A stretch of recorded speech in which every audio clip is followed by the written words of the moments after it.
Let's see.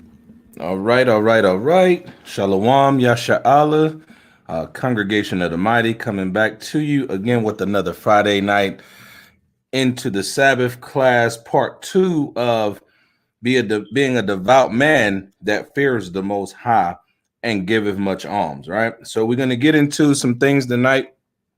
We're going to basically get out the second half of the book of Acts, chapter 10. We're going to go in and get more established facts, back it up with scripture, showing that Cornelius was, in fact, an Israelite, right? And we're going to break down the things that he did and the visions that he saw where we left off. We just touched on it this past Wednesday. We're going to bring it on home. We gave you the history on Wednesday, we gave you the history. So now we're going to be giving you guys the understanding of the rest of the chapteral and the scriptural breakdown. So let me add the brother right here real quick. All right. Shalom, King. Shalom, Northern Kingdom brother. Hatama Bangat. Right. Praises Yahawashi, Hashem, Yahawashi. Barakatham to you. Thank you for joining in. Some of the announcements that's going on. We're going to be going out to fellowship with the brothers of the congregation over in Raleigh, United Salakia. We're going to be with Yahweh's camp. I'm sure some of the brothers from the Sons of Thunder, like this brother right here, probably be in the building out this way. And like I said, it's a couple other brothers that's out this way from Sakari and various camps around the area. So we're just going to be getting together tomorrow, man, breaking bread. Going through these scriptures, man, waking the people up, doing the will of the Most High on the Shabbat, and we're just gonna keep it like that, man. And we're gonna keep it moving, in the spirit and power of Yahweh Hashem, Hamashiach Yahawashi. Let me give a shout out real quick to the brother, the King Gayal, Yasha'Allah, Shalom, Yasha'Allah, Kahalo, Yahweh Hashem, Yahawashi, Barakatham to you also. That's my guy, man. All praise to the Most High. Blessed him with the young, beautiful and handsome prince, man. And that child is going to be raised up in these law, statutes, and commandments, man. That's important, man. We wish we could have came up into this, from the womb. That child is going to come up into the womb, man, from, getting these precepts, man, early. I know y'all on them, you know what I mean? So we just want to, thank the Most High for allowing, his child to come into the earth, come into this world. And he has a father that's keeping these law, statutes, and commandments. And that is a devout man that fears the Most High, right? So we're all praising, man. The water good, y'all. We got a couple other brothers that's going to be coming in later on. Let me see what else is going on. We got the Hanukkah coming up. We're going to be rocking that out on starting this next Tuesday coming up and going into the following Tuesday. But we're going to have a nice little unity camp on the 12th. We're going to have some people coming down, brothers from the House of David. We're going to have brothers from Sakari in the building. Where else? Like these brothers right here, Sons of Thunder will be there. A couple of other camps are going to be coming in. So it should be a good thing, man. And then afterwards, we're going to have the family time where we get to, fellowship, light the menorah, and just, learn our customs, man. Come back to our, nationality and our customs as Hebrew Israelites, the chosen people of the Most High, man. So all praises for that. If you need more information on that, just reach out, Congregation of the Mighty, 821@gmail.com. And that's pretty much going to be that. So now, before we get into the lesson, let's give all praises to Yahweh, Ba'ashem, Hamashiach, Yahawashi. That's who the world ignorantly calls God and Jesus Christ 2,000 plus years later, right? So now, we left off in the book of Acts, chapter 10, and we stopped around verse 9, correct? Con, you was on, let me see, let me go back to my notes. Yeah, around verse 9. 10 to 9. All right. Let me get a little bit of volume on the speaker. Give me a test, brother, real quick. Let me see. Let me go to YouTube real quick. All right. Yeah, I got you now. I got you good now. I just wanted to make sure. Yeah. I can hear you. Yeah, you good, clear. You good, clear. Okay. Hey, Salaki, I was gonna say, y'all jump in the live, man. Huh?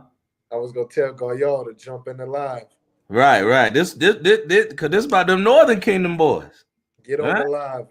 Get it. Yeah. This on them Northern Kingdom boys. I know he's sitting up there. He got the jerk sauce, probably eating something.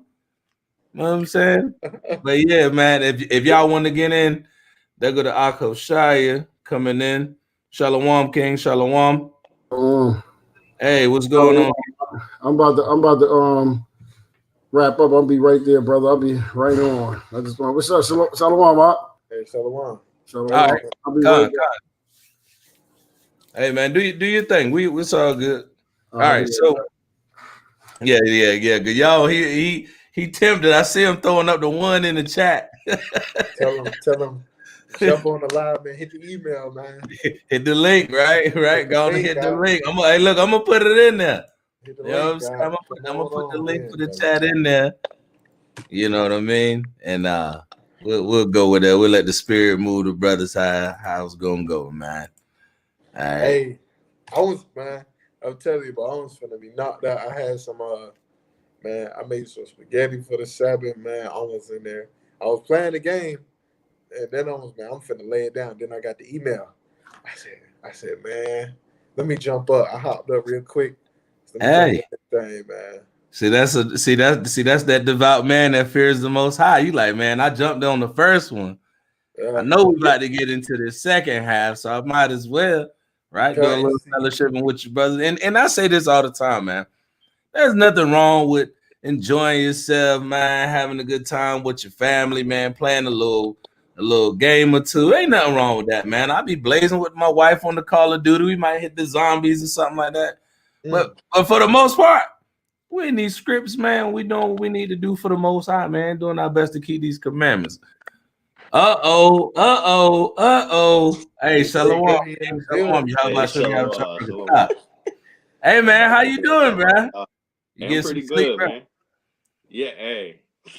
That sleep be serious, don't it, when you got that newbie? Yeah, man. Waking up all types of different lengths of time. It's all good though, man. All good, man. Hey, can you do us a favor, man? Because we got a couple people watching, man. Can you give us some understanding on what it's like to be a brother like yourself in the truth, doing your 9 to 5, then you trying to build your ministry, then you got your business on the side. Now the Most High done blessed you with a young prince. You know, what is that experience like? Because now you under the laws of the Most High and you raising your child in that. What is that like, you know, dealing with that? You know, before we get into the lesson, I like to, you know, hear what you got to say about that. Hey, it's tough, but then at the same time, it's beautiful. You know what I'm saying? Because you seeing the works that you doing. You know what I'm saying? I can be out on the streets doing stupidity things, you know, but I'm not. You know what I'm saying? I'm trying to stay humble. You know what I'm saying? I'm working hard, like you said, on the business with the 9 to 5 and being a full-time dad and trying to, you know what I'm saying, keep the commandments. And that's most important. You know what I'm saying? Being with my brothers, you know what I'm saying? Hey, anytime, you know, I'm feeling like stressed out or got negative things going on, I go to my brother Hoptamon, you know what I'm saying? And he's always right there for me. You know what I'm saying? That's good brotherly love, and we need more of that. Together in Israel, you know what I'm saying? So, but at the same time, it's just beautiful, man. I'm very grateful. I'm very humble, man.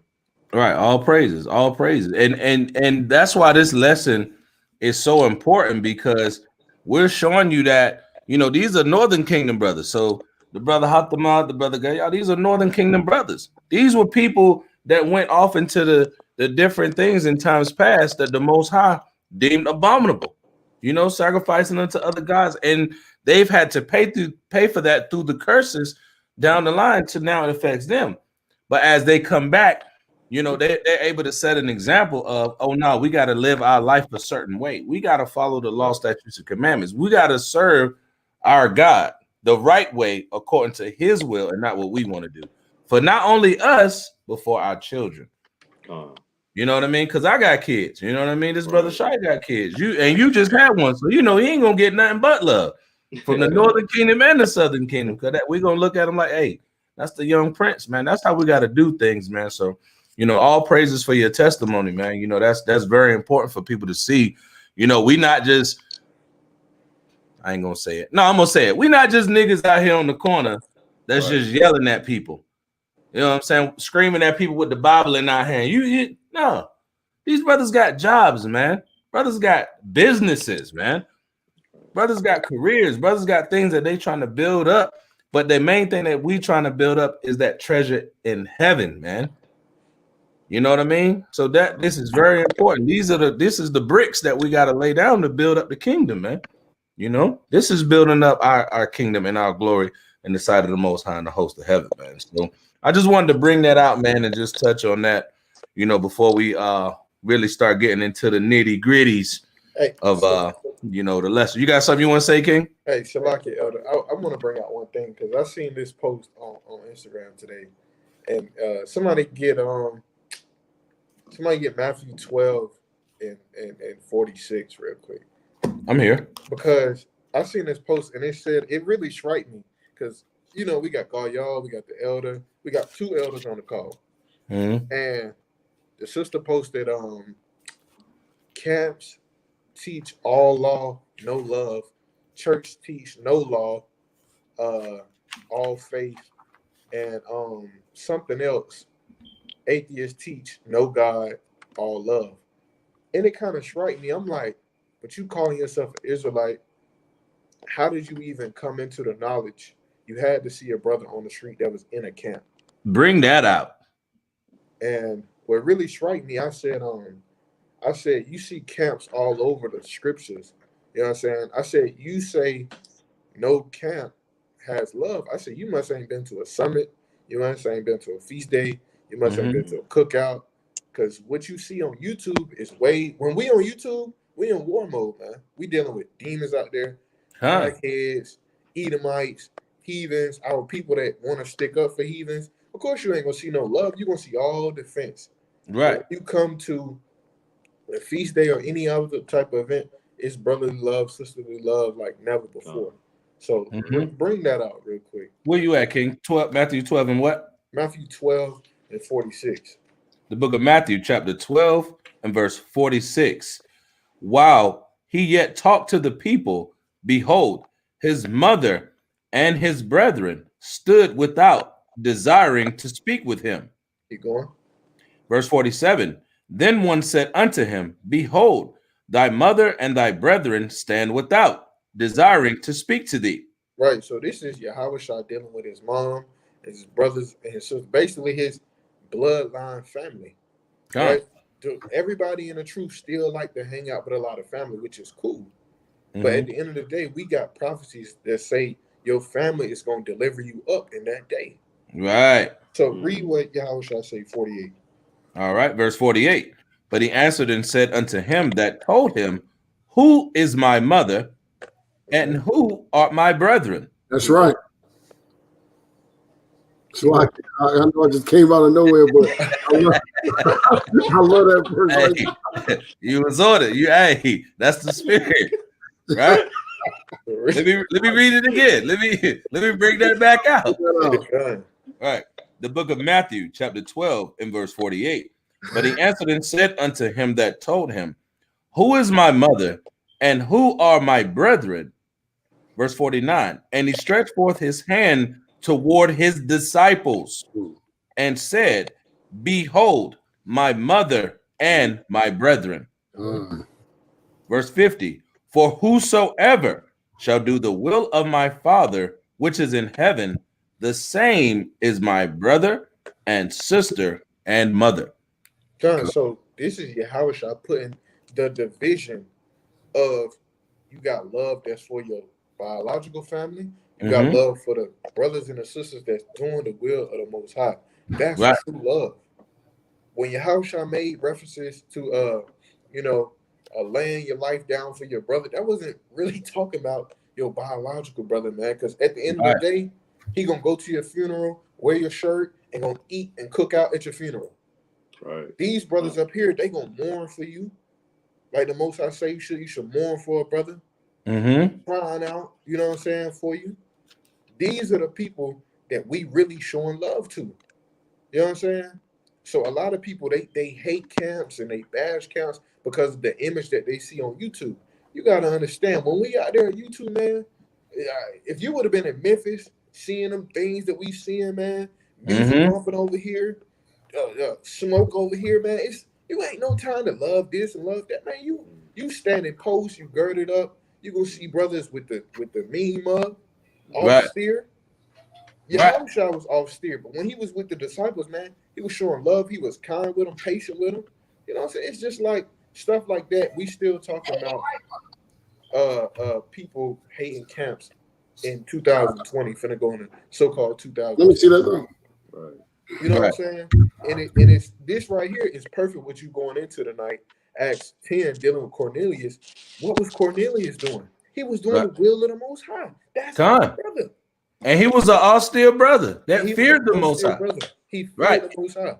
Right. So let me just touch. No, Salak. Let me just touch on what you just said. Let me get 1 John 5:2 because you said something, right? Like you made a distinction. Yeah, we do love our families, and we want our brother to get it. We want our sister to get it. I invited my sister. I said, look, man, just come to the Sabbath. Just come learn. You know what I'm saying? Just come learn. Put on a dress. I got millions of head wraps and scarf. My wife will hook you up. Don't worry. Just come and learn who you are. Just come, right? She's like, now I don't know if I'm ready for that. And you know what I said? Because I love her as my sister, but she's not my spiritual sister. She's not my heavenly sister. You understand what I'm saying? So I had to say, you know what? She feels like she's not ready, but I did give her a warning. It ain't about when you think you're ready. Because when you think you're ready, that's when the Most High can put the judgment on you for not coming, for not learning, not doing the will that he's requiring of you. You know what I'm saying? So I just wanted to bring that out. Now, let me bring this out. Let me get 1 John chapter 5 and verse 2. Let me put this up real quick, too. It's a comment from the original me. Look at what this brother said. I'm not sure if this is a brother or sister, right? But the original me said, if it were not for watching the camps, I would have never found the truth. All praises to the Most High, man. You see what I'm saying? If we wouldn't have marched out of Egypt in camps, we would have never made it out of in the Exodus. All right. If Christ didn't walk with his 12 members in his camp, the light that we going into in the spirit would have never came to the Gentiles, the northern kingdom. You see that? That's like his sister. That's a sister. Okay. So if it were not for watching the camps, I would have never found the truth. Now that is a true statement. That is a true statement. Because guess what? If it wasn't for the camps, I could say the same thing. I want to salute you, brothers, man. Yahawashi, Yahawashi, Barak, and thought of you, brothers, man. Yahawashi, Yahawashi, Barak, and thought of you, King. All right. So all praises for that testimony, sis. All praises to what? Original me, right? So now let me get this right quick. Somebody got that 1 John 5, and let's get. Matter of fact, because of what we're going in tonight, start at verse 1. Come. The book of 1 John, chapter 5, and verse 1. Whosoever believeth that Yahawashi is the Hamashiach is born of God. And everyone that loveth him that begat loveth him also that is begotten of him. You see that? So now, when we get into this prophecy, right, and the vision that Cornelius has, and the vision that brother Peter is going to have, we're going to see that he believed. He had the intuition and the instinct. That's why that scripture is saying a little bit later. I don't want to hit it too quick right now because I want to get into it later on during this prophecy, right? But he had the discernment because he knew that he needed to keep the will of the Most High. He knew that this was the beginning of the northern kingdom, the Gadites, the Issacharites, the brothers of Naphtali, right? The Manasseh, all them brothers was now going to come and be with their brothers Judah, Benjamin, Levi, some of Simeon, right? And now, instead of us being all over here because of what Hamashiach did in the camps, right, in the streets of Jerusalem, right, they held camp on the Sabbath, right? Then we just read that when his family was coming and looking for him, Christ was in there teaching, right? Now we can come together because of the work that the Most High put on his son, Yahawashi, to do for us. All right. You see that?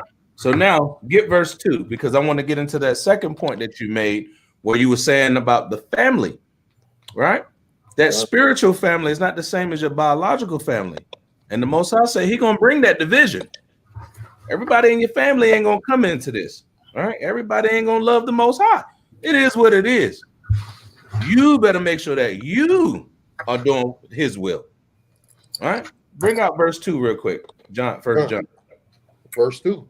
By this we know that we love the children of God when we love God and keep his commandments. You see that? By this we know that we love the Most High when we fear the Most High and keep his commandments. When we show him that we love him by doing what he tells us to do. All right. So I know, right, I can't steal from this brother. I know I can't lay with this man's wife. I know I can't commit an act of violence against my brother or commit usury or try to charge him interest on something or try to double tax him or something or anything that's made to oppress his life. That's what we can't do, right? Because the commandments tell us not to do that because we trust in the Most High.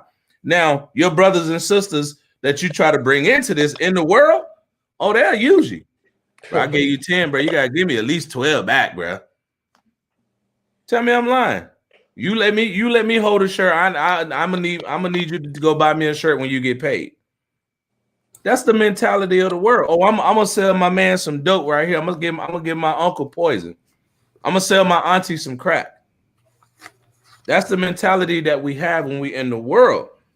And we don't love the Most High, so we treat them as such. We don't see the Most High in our so-called biological family members. We don't see that. But our brothers and sisters that's in the truth, that learn from the camps, like the sister original me said, like these brothers who learning, striving to keep the commandments, we understand that we are held to a higher standard according to the Most High because it's his laws that make us think that way. It's not on us. Once we start meditating and seeing what's going on, it's over. It's over. And there's really pretty much nothing you can do if you study and meditating every day. That's where your mind and your heart and your spirit is going to be at, right? Let's get verse 3. Come, verse 3.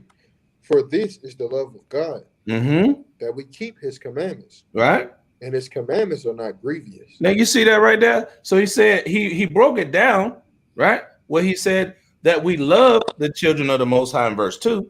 When we love the Most High and keep his commandments, then he's me backing off of that. Now this is how you know you love the Most High. So that way you can love the children of the Most High. When we love him, fear him, and do what? Keep his commandments. And what's that last line in that? Verse 3. Say that one more time. Yeah, the last line in verse 3. Watch this. This is the key right here. And his commandments are not grievous. It's not hard to do this thing, man. It's not hard to not try to do evil and wicked acts against your brother, man, or your sister. That's not a hard thing to do. You make it hard because you don't want to give up the things that make you feel good. You want to be devoting yourself to things outside of what the Most High is saying, right? And we got to understand that the Most High ain't dealing with those kinds of people. That's why I brought this out, because you bringing us right back to the brother Cornelius, being that devout man that fears the Most High and wants to keep his commandments, right? Being a centurion, like we brought up, that was just a job, yo. That was just a job. That was it. Hey, it's no different than in America. We have Chinese people working in the army. I mean, in the army, we got Hamites, or Africans, or whatever. We got all different nations in the army. Esau wrote like that. You know what I'm saying? They try to build their army up as much as much as possible. Right. So they use all nations. You know, they I mean, it's no different than Rome back then. You know what I'm saying? Right. Same. And so like King, I'm gonna just touch off what you said. Now, if you look at the history of the U.S. military, who are the best people that fought in their militaries? The Israelites. It was us, the Tuskegee Airmen, undefeated,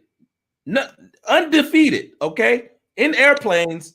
You know, black folk, we ain't trying to be way up there now. These brothers in airplanes with the undefeated. Hey. I was in the Air Force. Some of the best pilots are brothers. It was a brother that developed the ballistic missile system. The air-to-air missile system was developed by a brother. You see what I mean? So the understanding of how we're supposed to do battle is already instilled in us because we're the children of the Lord of hosts. That's in us. Look at some of the sergeants that I had and captains when we went to Afghanistan and all that. Those was Hispanic brothers. Sergeant Batista, you know what I'm saying? Valderone. I remember these brothers, and I'm like 18, 19. These dudes done served like 20 years. Some of them was in Desert Storm and all that. You know what I mean? Overseas. They was running the show.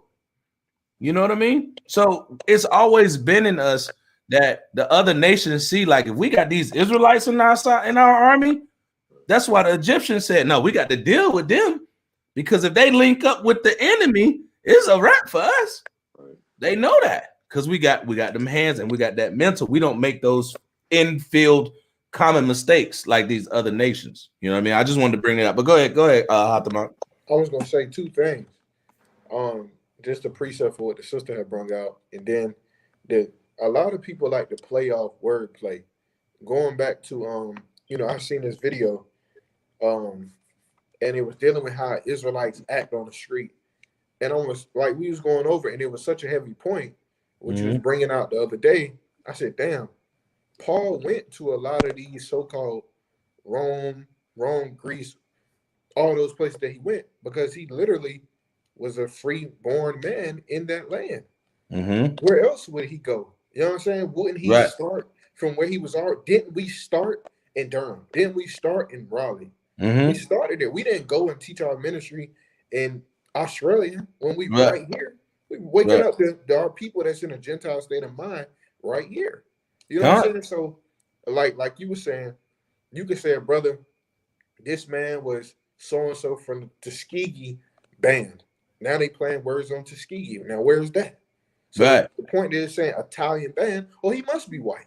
He's an Yeah. Italian. You know, it's just like it's kind of common sense, you know. But our people don't see it that way. Right. Indoctrinized. Right. And you said something because our people have been instilled that we can't be in a position of authority or greatness. Right. You can look at the football field. How you ain't see no black quarterbacks like that until what? Doug Williams with the Redskins. Yeah. That was it. Other than that, the black man is not. That's not what he's built for. He's made to take a lot of damage, run real fast, right, and jump over people. That's why they always put us at running back, never the quarterback. The black dude is the running back. And Put him at wide receiver or linebacker. Let him go hurt people or run people over. But he's not smart enough to be the one that throws the rock or control the offense or be the leader of a team. Right? The quarterback. Not a black man can do that. Let me got a couple brothers coming in right quick. Hang on, Salak. Shalom, Yashu. Shalom. Shalom. Brother. Shalom. Yahawashi. We got the brother. Hold on, everybody coming in. We got the Ephraim brother coming in. All right. Then we got let me see who this right here. My brother Archaeology. Shalom to you, brother. All praises. Yahawashi Mashiach Yahawashi to you and the family. Barakatham. Man, that's a beautiful thing, man. We got all kinds of stuff going on right here. You know what I'm saying? We got Benjamin in the building. We got Judah in the building. We got the Gadite brothers. Right. We're waiting for the Ephraimite because this is really important, man. Remember when we read back in earlier this week, we was reading how Rehoboam gathered the children of Benjamin to go to fight with the kingdom of Judah to go fight against the northern kingdom brothers. You see that? Now, because the Most High got all us together, right? Now we can bring out the scripts, and we are and becoming a nation of kings and priests. Shout out to the brother Bam, man. Nations and kings and priests also, man. They was doing a powerful lesson, man, talking about the unity amongst brethren and how we got to get ourselves together, man, and stop all this hatred out here towards other camps and other schools of thought and all that, man, because the Most High said we got to come together before the decree. I was watching that, you know, so shout out to the brothers and nations and kings and priests, man. Powerful brothers in the spirit, man. Go ahead, King. Dad getting deep these days. Yeah, Dad trying to outnumber people. Outnumber Judah. People, man. We the new Judah, man. Right, say Gad the new Judah. Right. That's a beautiful thing. But see, they would have never been able to say, like, look, you see all these brothers right here, different shades of brown. How's all these brothers coming together? You know how? Under Yahawashi. That's right. That's it. And we're going to break that down tonight, man. It's only because the Most High sent his son to die for all of us to come back to him. That's it. There's nothing else. That wouldn't be able to happen. You know what I mean? We'd be beefing with each other. Oh, this dude over here, he over here. And I don't like them Indians. I don't like them niggas. I don't like them dudes on the islands that run real fast. You know what I'm saying? We'll be all over the place fighting with each other, man, beefing with each other over absolutely nothing, and we're the same people. Conquered by the same people without understanding. You know what I mean? So this is a beautiful thing to me, man. I'm honored to be amongst you brothers, man, and we bringing out these precepts, man, and you know what I'm saying? It's a beautiful thing, and then we get up together, man, and have camp tomorrow and do the same thing that we talking about now. That's right. You know what I'm saying? All praises, too, man. All praises. It's beautiful, right? Now, anybody else got another precept or anything they want to bring out, man, before we jump into this second half of the lesson? I'm ready. You know, I missed that first half, bro. I'm hurting. So that first half was serious. Mm-hmm. Hey, together. Acts 10, right, brother? Yeah, Con. We're doing that second half of the Acts 10. So the first half, let me just run the recap. The first half, we pretty much just ran down the history, gave you the definition of the words, what they meant, how life was. Right. So that's pretty much all that was. But now we're going to get into proving, right, with the scriptures, who this brother Cornelius was that had a job as a Roman centurion of the Italian band. Now we got to show that, right? So the floor is open. Anybody got anything they want to bring out? Let me give a shout out real quick.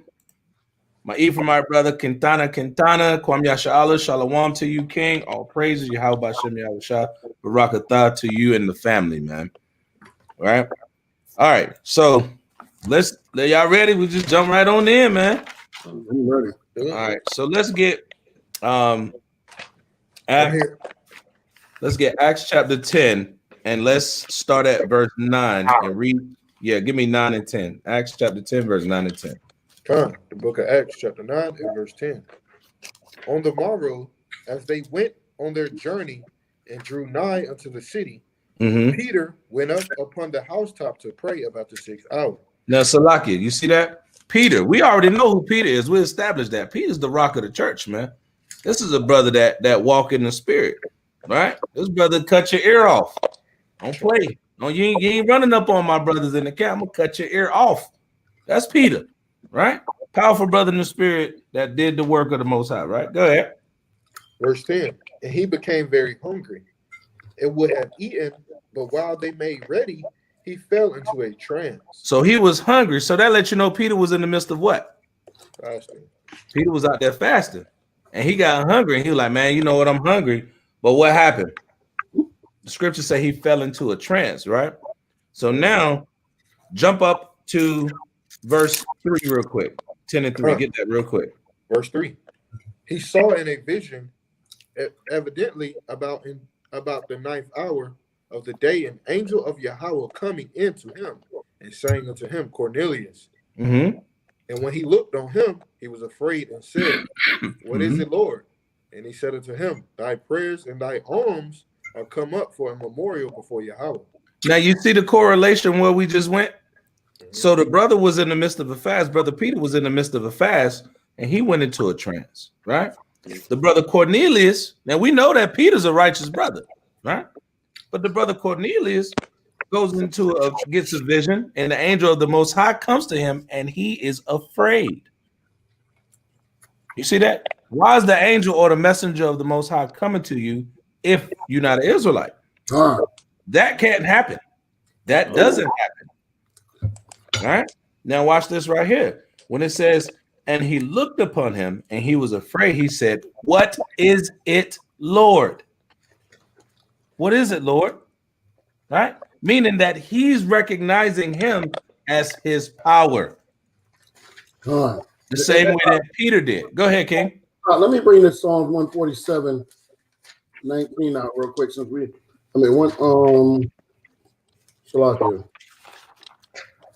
Psalms 147, right? You already on it. Go ahead. Oh, you had that? Oh, yeah. But go ahead, bring it out. No, bring it out now. I mean, what you just said just now, right? Right. That's him doing with the angels of the Most High. Right? All right. And, Psalms 147 and 19. He showeth his words unto Jacob, his statutes and his judgment unto Israel. He have not dealt so with any nation. As for his judgments, they have not known them. Praise ye Yahweh. Praise ye Yahweh that the heathen don't know what's going on with the God of Abraham, Isaac, and Jacob. Yes. Meaning, this brother was getting the words of the Most High. The Most High already saying he ain't dealing with no other nations. What they think I don't know what people think, man. It's like they think the Most High got some kind of memory problems or something. Man. He said, I have not dealt so. You know what I mean? Like, we can even get a roll. I'll tell you the same thing. Watch this right here. Come, watch this right here. Jump over to 148 and verse 14. Now, watch this right here. Let me hit you with something. So Peter was of what? Was he of the northern kingdom or the southern kingdom? So he was of the southern kingdom, right? So now, brother Cornelius of the Italian band, he was of the what kingdom? And what was that kingdom known as? The heathen. I mean, they was known as heathens during that time. Right. But what was they known of in the scriptures? Gentiles. Right. And the kingdom of what? The kingdom of the kingdom of Israel. So you had the kingdom of Judah. Peter's going to one of the brothers who's beginning that first linkage from the kingdom of Judah or the southern kingdom to the kingdom of Israel. Hashaya, bring out that 148 at verse 14. Watch this. I'm gonna break this down. Watch this real quick. Go ahead. Psalm 148 and 14, right? Yep. He also exalted the horn of his people. Salakia. Who is the horn of his people? The kingdom of Judah. Right? That's the horn. That's the one that gives the message. That's where Yahawashi comes from. That's King David. You see that? The horn. Right? Go ahead. He also exalted the horn of his people. The praise of all his saints. All his saints. Watch this. Even of the children of Yasharallah, Israel. Even of the children of Israel. Even of the children of Israel, meaning to include them too. Go ahead. A people near unto him. Because the children of Israel are also near unto him, but they went off when they went into idolatry and worshiping other gods. Precept. Y'all see that though? Y'all see that, right? That's that clear distinction. The horn of his people, the praise of all his saints, even the children of Israel, or even the northern kingdom brothers. And even it's like a old English term, right? It's just a continuation. Like a continuation, or to include, or also. But that also, because that could when they say even his previous saints before Israel, right? Well, yeah. You see, when he says he exalted the horn of his people, right? As far as Abraham, right. But see now, watch this, because Abraham was not an Israelite. Yeah. You see what I'm saying? Was he still Isaac? Right. Isaac wasn't an Israelite, but the northern kingdom, they were Israelites. And the horn of his people was the kingdom of Judah. Precept. All right. Go ahead, King, with your precept. Zechariah 12:7. Just to kind of touch on that horn, You said Zechariah? Zechariah 12:7. Okay, come. And whoever got it. Zechariah chapter 12:7, you said, King? Kind of. All right, the book of Zechariah, chapter 12, verse 7. The Most High also shall save the tents of Judah first. All right. That the glory of the house of David and the glory of the inhabitants of Jerusalem do not magnify themselves against Judah. Now you see why I brought that scripture out. You see, that's the horn, right? That's what you was getting into, right? It don't even need a breakdown. Just to land me back off what you're saying. You can't magnify yourself with Judah or the house of Judah, because remember when we read in I believe it's Hosea. Remember when Judah stayed back, right? We had left. You know what I'm saying? They stayed. It said Judah stayed with the Most High. Right, Judah. That's Hosea 11:12. We might need to touch that real quick. Let's touch that real quick. Hosea 11:12. Just for edification purposes. I got you right here. We don't want to leave no stones unturned. When you're done, I got a precept on what you were saying earlier. Hosea 11:12. Ephraim compasseth me about with lies, and the house of Israel with deceit. But Judah yet ruleth with Yahweh, and is faithful with the saints. You see that? Now, when you go back into Psalms 148, it says, even the praise of all his, it says, the praise of all his saints. That's talking about the southern kingdom. Even now you add in also the children of Israel, or the northern kingdom, right? So you got something, y'all, you want to bring out, King? Bring out the classic, man. Joel, like you were talking about earlier, how Cornelius had been an Israelite by the angel talking to him. Joel 2:27. It says, I was just about to pull that precept. I was so lucky. Joel It 27. It says, and ye shall know that I am in the midst of Israel, and that I am the Lord your God, and none else, and my people shall never be ashamed. See that? So that's also what the Most High is saying. Now you shall know that I'm in the midst of Israel, even though we go off. Because remember, the Most High said we turned our back on them too, not just the northern kingdom, but he still had to have that establishment with the southern kingdom, be pursuant to the prophecies of Christ coming, the churches being established in Asia Minor, right? The expelling of the Israelites in 70 AD. All those were prophecies that had to come to pass, and Judah was the main character in those prophecies. But we still was going off because guess what? We showed hatred in our heart towards who? Our brothers of the northern kingdom, right? And that's what the Most High said. Now these my people, man. We got to get this stick back together. By who? By Hamashiach Yahawashi. Right? You had anybody else had another precept? I had two precepts for Acts 10. All right. Where you at? I just wanted to bring this out. It may correspond with it, but give me Amos 2 and 11 real quick. Amos 2 and 11. I'm there. Come. If you don't The book of Amos, chapter 2 and verse 11. And I raised up your sons for prophets and your young men for Nazarites. Is it not even thus, O ye children of Israel, saith the Most High? So just to go into what a prophet is somebody that says something before it comes, or to receive something from the Most High. Right? So he said he made the children of Israel prophets, right? So give me Amos 3 and 7, just to kind of touch on Cornelius. Because remember, Cornelius, like the elder was going into, was in that trance.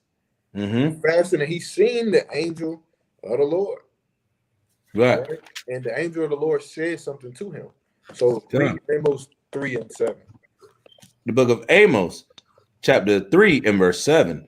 Surely the Most High, your power, will not do nothing, but he revealeth his secret unto his servants, the prophets. Basically, he revealeth his secrets to the Israelites. He revealeth his secrets unto his servants, the Israelites. Now, I'm gonna read it right here. In let me see the NIV. Let me see. And it don't even say secret. It says, surely the sovereign Lord does nothing without revealing his plan to his servants, the prophets. So the plan was for Cornelius to do this, that, and the third. The plan was for Peter to do this, that, and the third. Why? Because they both was Israelites. They both had a message or a secret that the Most High revealed unto them for them to leak up. So I just wanted to bring that out. And Salakia, we're gonna get into it because guess what? The vision that Cornelius had. I don't want to jump too far ahead, but the vision that Cornelius had is the same one that Brother Peter had. Yeah. And he couldn't figure it out only till he got the second piece of that puzzle or of that vision that came from Brother Cornelius. You see that? Now we get full understanding, right? So yeah, we're gonna get into that, but that's beautiful. But I wanna land me back right off what you said, brother. Jump that. I'm gonna read verse 8. I'm gonna read verse 7, and I want to read verse 8, right? Amos chapter 3, verse 7. Surely the Most High thy power will do nothing, but he revealeth his secrets to his prophets, his servants, the prophets, right? Verse 8. The lion have roared, who will not fear? The Most High thy power have spoken, who can but prophesy? Now, what did he say in Acts chapter 10 and verse 3? Let me get it real quick. Let me jump right back over Acts chapter 10, verse 3. It says, he saw in a vision, evidently about the 9th hour of the day, an angel of the Most High, the message or the prophecy that's going to come to him, right? Coming unto him and saying unto him, Cornelius, right? Like, yo, get up, Cornelius, right? Verse 4, watch this. And when he looked on him, he was afraid and said, what is it, Lord? And he said unto him, thy prayers and thine arms are come up for a memorial before the Most High. You can't get that. You can't get around that. Who can but prophesy unless you an Israelite? The prophets is the service of the Most High. That's Romans 9. You see that? And that's in the Levitical priesthood, going all the way back. They did the service of the Most High. They was the ones that was prophesying. All the way through, the Most High sent his prophets out.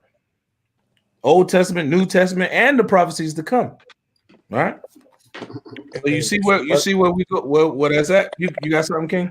I was just gonna say, even praying at the third, the sixth, the ninth, the 12th hour, that's an Israelite custom. Right. You see, and we're gonna show because we're gonna show the hour in which Peter went into his trance. Matter of fact, because we just read the 9th hour, right? Jump back down. Let's get Acts chapter 10 and verse 10. Okay. Start at verse 9. Start at verse 9. Give him verse 9 one more time. Acts 10 and 9. On the morrow, as they went on their journey and drew nigh into the city, Peter went up upon the housetop to pray about the 6th hour. About where? The 6th hour. What you just say? The 6th hour. The 6th hour. You see that? So that's showing you something. If this brother got the 9th hour, then something else is going on here. It ain't just by coincidence these brothers both having visions and trances, and he's sitting on the rooftop, he chilling, he thinking about something. This brother think they ain't even met each other yet. Hold on. I gotta bring that up. Hold on. Right. So what is going on here? The Most High is dealing with both of them. And we know that the Most High ain't giving he revealeth his secrets to his prophets. That discernment, right? That fear of the Most High. That comes from serving the Most High. Right? Now watch this. While you getting your precept, let me I think I may want to hear your precept first, because this next portion we're gonna read down from 11 to 18, and then we're gonna break that down. So you want to bring out you had a precept? Oh man, hold on. I gotta find it real quick. I can roughly paraphrase it. When you go into the book of Tobit, it tell you about that angel Raphael, and how he brings all the prayers to the Most High. So Peter praying the 6th hour, Cornelius praying the 9th hour, and like you said, they haven't even met, but they both praying. You know what I'm saying? I'm trying to find that junk. Here it go right here. Tobit 12 and 15. I mean, here it go. And this is so heavy, Elder, that what you saying. Tobit 12 and 15. And it says, I am Raphael, one of the 7 holy angels, which present the prayers, check this out, of the saints, and which go in and out before the glory of the Holy One. Read that again. No, you got to read that again, brother. God. Tobit, chapter 12 and verse 15. I am Raphael, one of the 7 holy angels, which present the prayers of the saints, and which go in and out before the glory of the Holy One. You see that? So if this brother's prayer, didn't it read in verse 3 that his prayers and his arms reached up to the Most High? Well, I mean, let's do this then. How about this? I mean, pretty much the lesson is over at this point. We can stop and close the book right now. So we know. So let's go to Daniel 12 and 1 real quick then. Daniel 12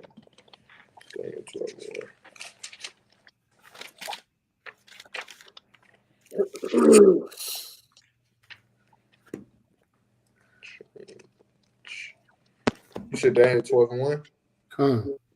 Book of Daniel chapter 12 and verse 1. And at that time shall Michael stand up, the great prince, which standeth for the children of thy people. He's standing for the children of thy people.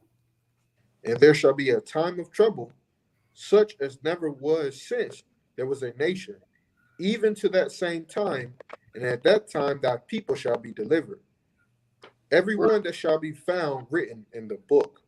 So it said the children of thy people. We know who the children of thy people. We know who Daniel's speaking to, the children of Israel. You know what I'm saying? And if Cornelius was talking to the angels, you know what I'm saying, then and you brought out Gabriel and Tobit, and this is Michael the archangel. He stands for the children of thy people. You know what I'm saying? And we know that thy people are the Israelites. You know what I mean? The angels don't deal with the other nations. You know what I'm saying? And he coming when Michael the archangel come back. He coming back to destroy the Gentiles, and of course the 2/3. Right. Because he stands for the children of the people. So why would Cornelius? Why would the angels have any type of dealing with the Cornelius if he you know what I'm saying, if he wasn't an Israelite? Right. It's simple to us to see this stuff. You know what I'm saying? Like we see it. So I guess that's why we got to kind of break it down as much as we can to people. Because if it's not written, I mean, because everything is so simple to us. Like when it comes to like who the salvation is for. You know what I'm saying? Yeah. But I guess we have to break it down for the people that don't believe that. I guess I hope your Israelites teach this. Cornelius is a heathen. Oh yeah, right. Yeah, they do. They do. Yeah, I'm pretty sure they do because they ain't gonna have the understanding. I'm pretty sure they do because people got questions about this, and if you really don't go through it and you're not able to get them precepts, remember the scriptures always say through thy precepts. You got to go here a little, there a little. Oh, you're not going to get it. Right, you got to bring it out. But let me back real quick. Grab that, hold that real quick, because what this brother brought out. Now you got to look at something. In Tobit chapter 12, verse 15 says, "I am Raphael, one of the 7 holy angels, which present the prayers of the saints." So if this brother's prayers are being delivered to the Most High, is it a chance that Raphael might be the one that's taking it to him? It's only 7 that's doing it. Oh God! Ain't that 7 completion? Yeah. You see that? Hey, it's a 1 in 7 chance that Raphael is the one that he's talking to right now. Salak, I gotta say something. Go ahead, King.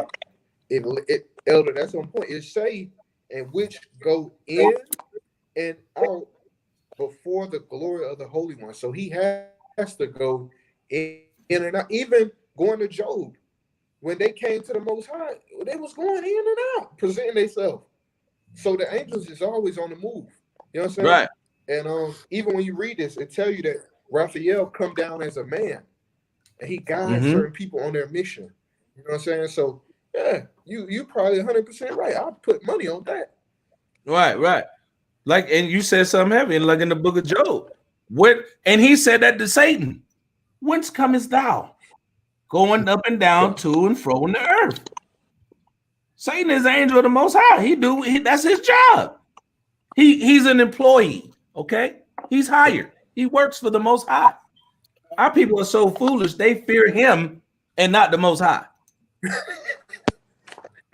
Hey, man. What sense does that make? You fear the thing that the Most High created.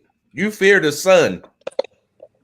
You fear the wind and the water, except for and worship that, but you don't fear the all-knowing, all power that created it. You know what I mean? That's how people don't read precept upon precept. They don't go here a little, there a little. Benjamin, you got that? Zamon, you got that? 119 and 104. Through thy precepts I get understanding. Therefore I hate. Read that again. You kind of broke up a little bit, King. Can you hear me out? Yeah. You good right there. 119 and 104. Right. Through thy precepts I get understanding. Therefore I hate every false way. Through the precepts you get the understanding. And then that's what's going to make you hate every false way. It's another one that Isaiah, what's that? The Isaiah 28? No, it's Psalms 28. 119, 28. Right. It's a lucky, Elder. Hey, go ahead, King. Brother Zamon, read verse 100. This is Psalms 119 and verse 100. I understand more than the ancients because I keep thy precepts. So you understand more than what the ancient men understand because more is being revealed. Prophecy is actually matching the precepts.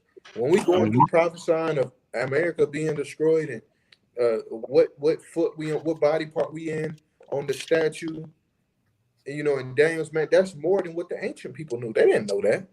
You know what I'm saying? So now we got that understanding of what it is that we seeing in the scriptures, even in Revelations. It tell you somebody get it if they know it. The spirit of Yahawashi is the spirit of prophecy. Mm-hmm. So of course we're gonna know more now because Yahawashi, as Yahawashi was not in the Old Testament. You know what I'm saying? He was doing other things. You know what I'm saying? So we have Yahawashi now. We have that spirit of prophecy. We have the spirit that our ancient foreparents didn't know. You know what I'm saying? Because now we got the entire Bible. We got Old and New Testament and Apocrypha. We got all the precepts. Mm-hmm. You know what I'm saying? We got all the precepts, man. Yeah, good. So let me get on 128 real quick. Bring it up. Back up what you just said. Therefore, I esteem all of thy precepts concerning all things to be right, and I hate every false way. Mm-hmm. He esteemed all the precepts is right. The law of the Lord is perfect. That's right. I know, y'all, you had something. You look like you wanted to bring something up. Yeah, I was feeding off Brother Haftamah, Revelation 19 verse 10. Right. And I fell at his feet to worship him, and he said unto me, see thou do it not. I am thy fellow servant and of thy brethren that had the testimony of Yahawashi. Worship Yahweh, for the testimony of Yahawashi is the spirit of prophecy. There you go. And wait. That's a super cut. That is a super cut because they try to say in the churches, and I'm just touch on this real quick. They try to say that we should worship Jesus or that Jesus is the most high God. This scripture says worship Yahweh, for the testimony of Yahawashi is the spirit of prophecy. But he didn't say worship me, worship Jesus. That's right. He said worship Yahweh. That cut a lot of doctrine because, you know what I mean? See, the problem is, man, every time somebody see a Bible, they think of Christianity. You know what I'm saying? The stuff that Christianity teaches not in these scriptures, man. At all, anywhere. Let me tell you something. Christ will cut you off when you say something about him worshiping him as the Most High. How many times he said, "Hey, don't call it me good. There's only one good, but that's the Most High, the Father." You know what I'm saying? And he prayed to his Father. That's right. He prayed to his Father. He showed you how to pray. Hold on. Hold on. So you pray through Yahawashi to Yahawashi. I'm trying to figure that out. In the name of Yahawashi. Pray to Jesus through Jesus. Yeah, in the name of Jesus to Jesus. Hey, you gotta pray to the Son to get to the Father, but the Son is the Father. That's the mentals of your peoples, man. That's the mentals, and that's one of the reasons he died, because that's idolatry. That's right. That's idolatry. He don't want to make himself. Christ got numerous examples where he humbled himself, right? And Christ and him dying is what allowed this right here, what we breaking down, to happen. Do you mind if I bring out a law real quick? Yeah, bring that out. We'll let me back over because we're gonna go Acts 10 and we're gonna read 11 through 18, so we get Peter's testimony and then we'll jump back and break that down. But yeah, go ahead, King. What you got? Because really, when I read this, it should basically cut out the whole thing. The whole Cornelius is a heathen thing, because this is a law, and this is Baruch 4, what we bring out. 4 and 3. Baruch 4 and 3. Go ahead, King. It says, "Give not thine honor to another, nor the things that are profitable unto thee to a strange nation." I mean, that basically cut out everything right there, man. People keep giving that which is honorable, you know what I mean, to other nations, man. Right. And that's the problem we having right here, right now. And that's a commandment, man. This is give not thine honor to another, nor the things that are profitable unto thee to a strange nation. And they're giving honor to just by saying Cornelius is a heathen, you know what I'm saying? Like he's a strange nation. Right. You know what I mean? But yeah, man, that's but you saying something that's super heavy though. Let me back Hatamah real quick, because when you go into that scripture, it says, "Give not thine honor to another." What's more? Who carries the message of the Most High? The angels. So the angels is the Most High's honor. He gonna take that and give it to the heathen, which is His word. Yeah, they're going to his spiritual Israelite anyway. So you know, he got grafted in. He got grafted in. I just wanted to bring that out, man. That don't even make sense. Like the Most High sending the host of heaven. It's only 7 of them. So this is select company anyway. You know, I think the word is called exclusivity. I think that's the word I'm looking for. Exclusive, right? It's an exclusive club to be one of the 7, right? And he's sending them to his prophets, and he gonna send that to a damn heathen in the Roman army that's already got the forbearing prophet that they're gonna kill the Messiah. What's going on? Cornelius is a spiritual Israelite. Right. What's going on? What happens? You know what I'm saying? But yeah, go ahead, King. I was gonna say, Elder, read verse 4. Right. It literally say, "O Israel, happy are we, for things that are pleasing to Yahweh are made known unto us." Come. That's exclusive, like the elder said. Exclusivity. Hey, look, let me get the definition, man. Let me get a definition break real quick. Dude, we gotta have that music playing. Good. Hey man, this how you get sharp with it, man. Right? Well, oh my God. First scripture. First one, exclusivity. The practice of excluding or not admitting other things. Wait, watch this. The inability to exist or be true. Watch this. If something else exists or is true. And what the Most High is dealing with, the truth, right? Watch this. It says restriction to a particular person, group, or area. You see that? Let me see what else they got on this. Let me see what else they got. Let me get some adjectives on that. Wait. Membership, service of product. Watch this. High quality and renown for superior members only. That's exclusivity. And we know that the children of Israel are chosen above all people. It's an exclusive club that you win when you're an Israelite, when you learn from these brothers on the street. Hey, did y'all already bring out Psalm 47 and 20? I think one of the brothers did, but if you got it, bring it out. I think y'all bring it out. This Psalm 147. No, y'all bring that out. I'm tripping. Y'all bring that out. You good? Yeah, Shalaki. Okay, Khan. So yeah, man, is you got something? Khan, yeah, something we was talking about earlier. Go ahead, King. Bring out 1 Corinthians 15 and 50. It says, "Now this I say, brethren, that flesh and blood cannot inherit the kingdom of Yahweh, neither do corruption inherit incorruption. Behold, I shew you a mystery. We shall not all sleep, but we shall all be changed." So that and the brother he brought out earlier that Cornelius was a good dude, man. It's just his job was he was just militant. That's all.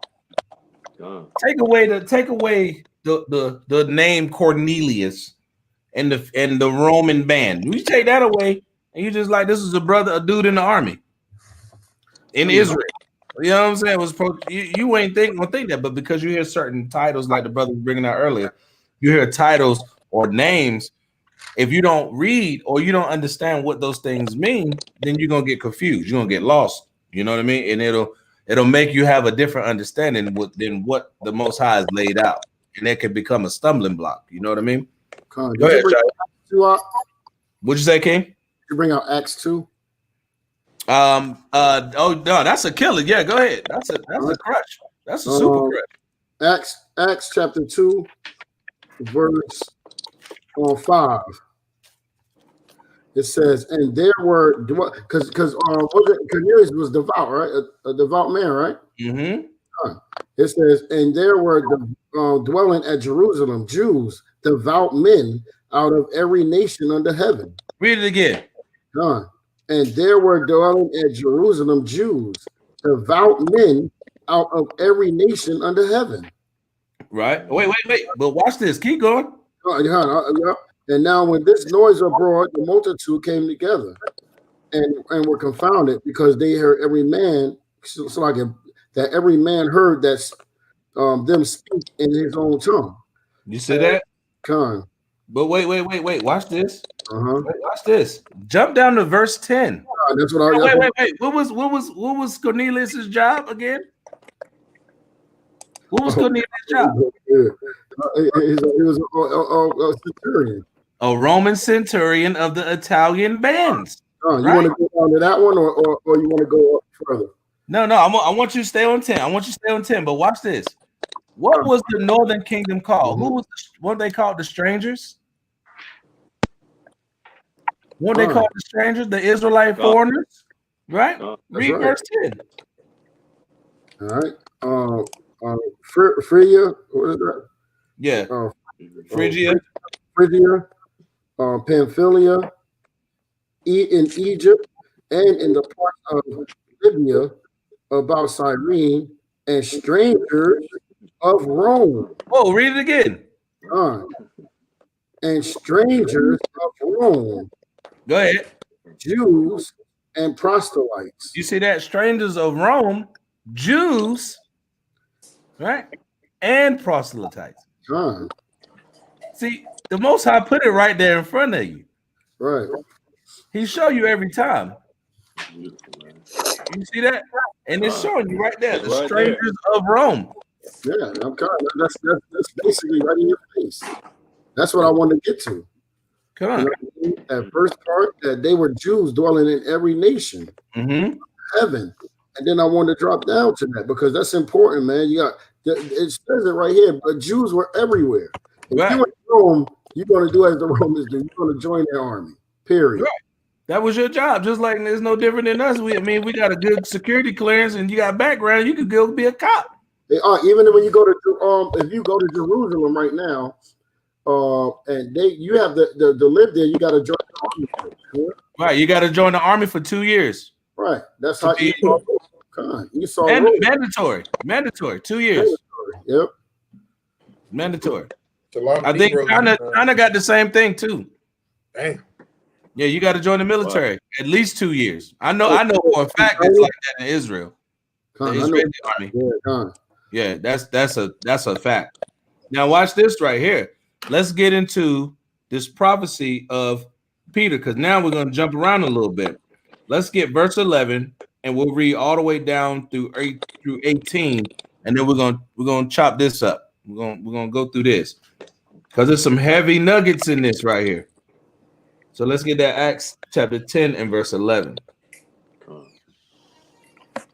Come. Acts 10 and 11. And saw heaven opened, and a certain vessel descending unto him, as it had been a great sheet knit at the four corners, and let down to the earth, wherein were all manner of four-footed beasts of the earth, and wild beasts, and creeping things, and fowls of the air. And there came a voice to him, Rise, Peter, kill and eat. And Peter said, Not so, Lord, for I have never eaten anything that is common or unclean. And thy voice spake unto him again the second time, What God has cleansed, that call not thou common. This was done thrice, and the vessel was received up again unto heaven. Now while Peter doubted in himself what this vision which he had seen should mean, behold, the men which were sent from Cornelius had made inquiry for Simeon's house, and stood before the gate, and called and asked whether Simeon, which was surnamed Peter, was lodged there. Salakia, right there. Now watch this right here. We're gonna go through this. We're gonna get some understanding on this, right? So now, this was a couple things happened in this passage. Peter doubted himself what about the vision? That's the first thing, right? Then also the men were sent from Cornelius, wasn't it? Okay. How many men came to him from Cornelius? You see that? Let's get it. Let's see where it was at. Let's see what Cornelius said. Read verse 7. Okay, verse 7. Acts 10 and 7. Watch this. And when the angel which spake unto Cornelius was departed, he called 2 of his household servants, and a devout soldier of them that waited on him continually. So now, how many brothers is he sending to go to Joppa?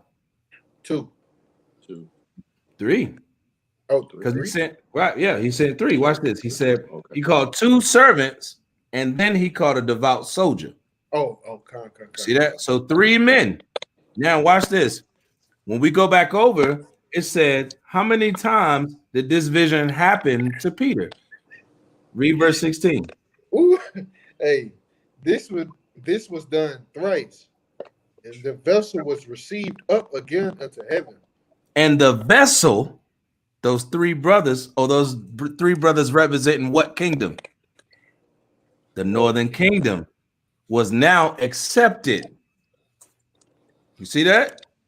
3 times. It was done 3 times. And the vessel was received up again unto heaven. So Peter is thinking, look, man, I ain't eating no unclean food and wild beasts. But no, the Most High, like, no, that's not what I'm talking about. I'm talking about these brothers that I'm sending to you from the northern kingdom. This is the beginning and the understanding in this vision. All right. Y'all following me where we're going with that? I got something for you. All right. So let me because I want to make sure everybody with me, right?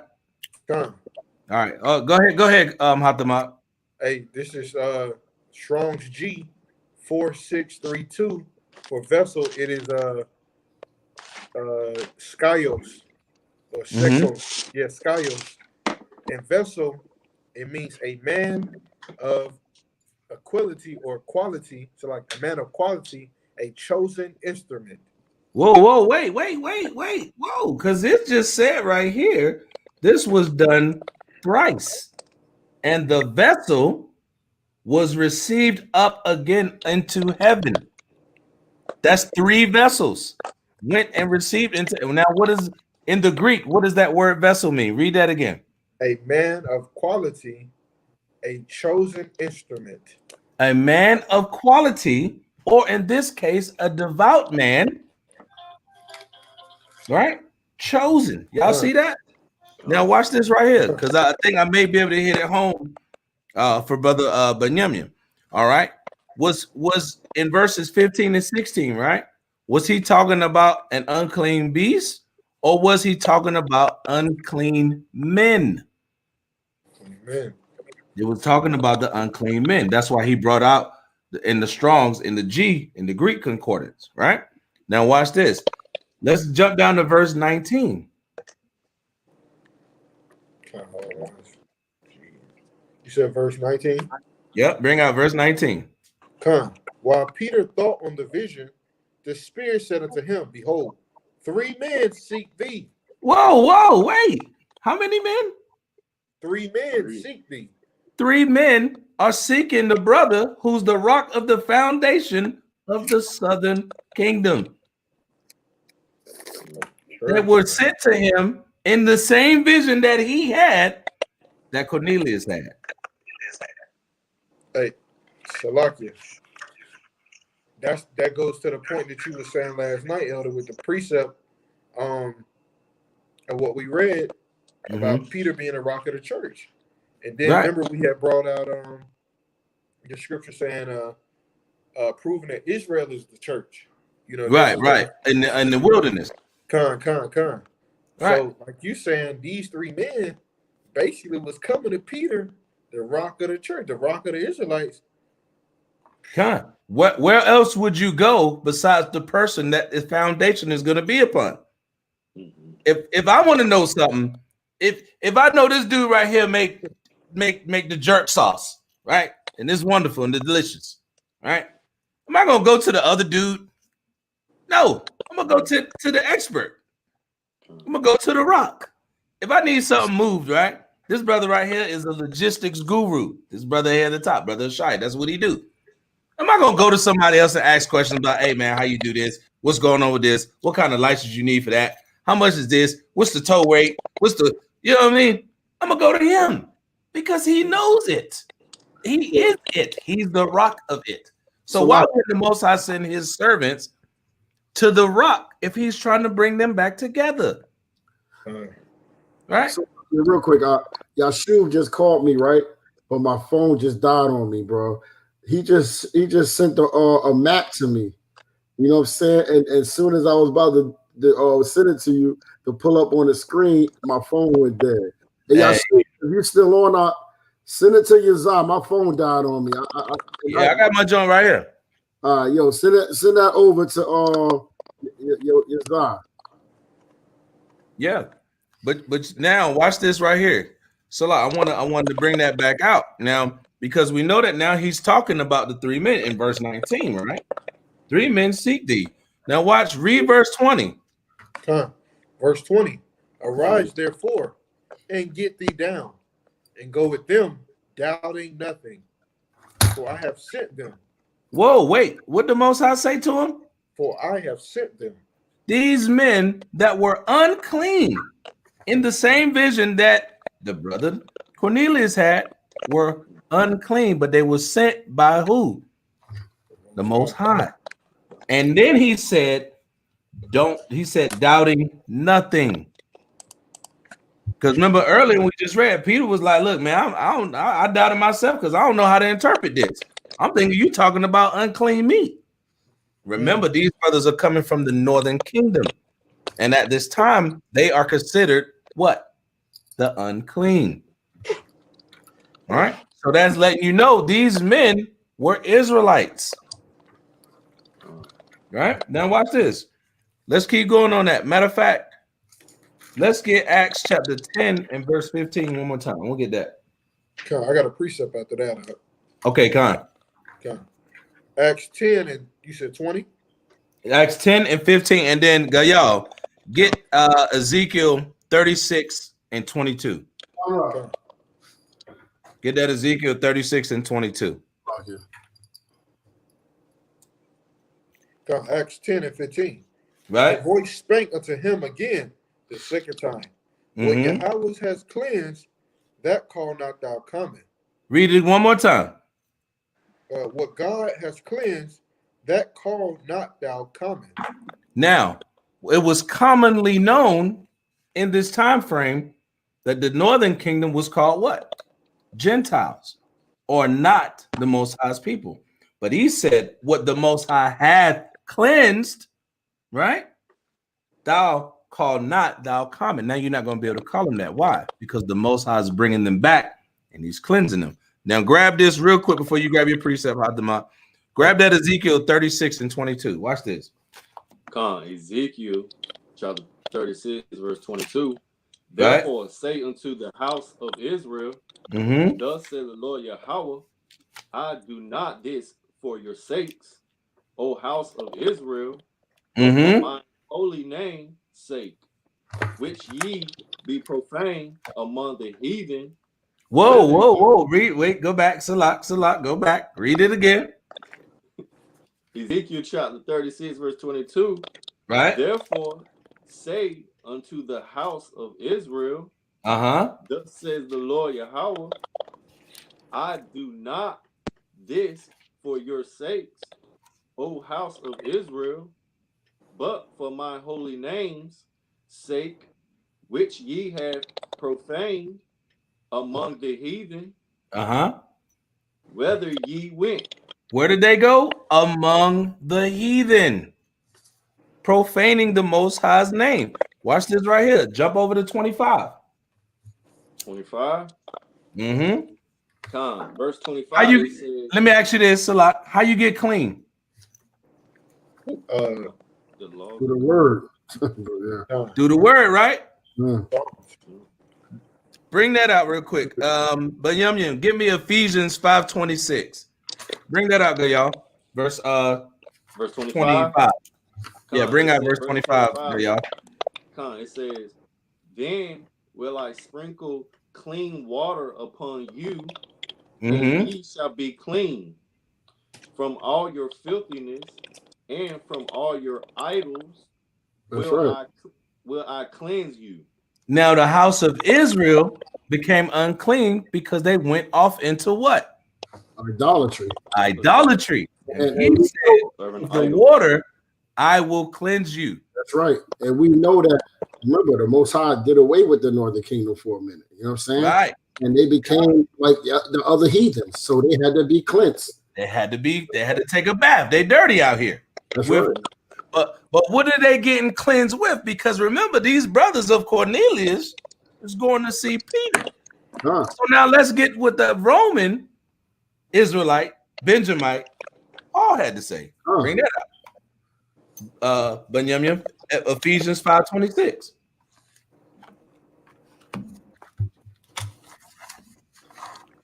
Ephesians 5:26. You on mute, brother. You on mute. Oh, you muted.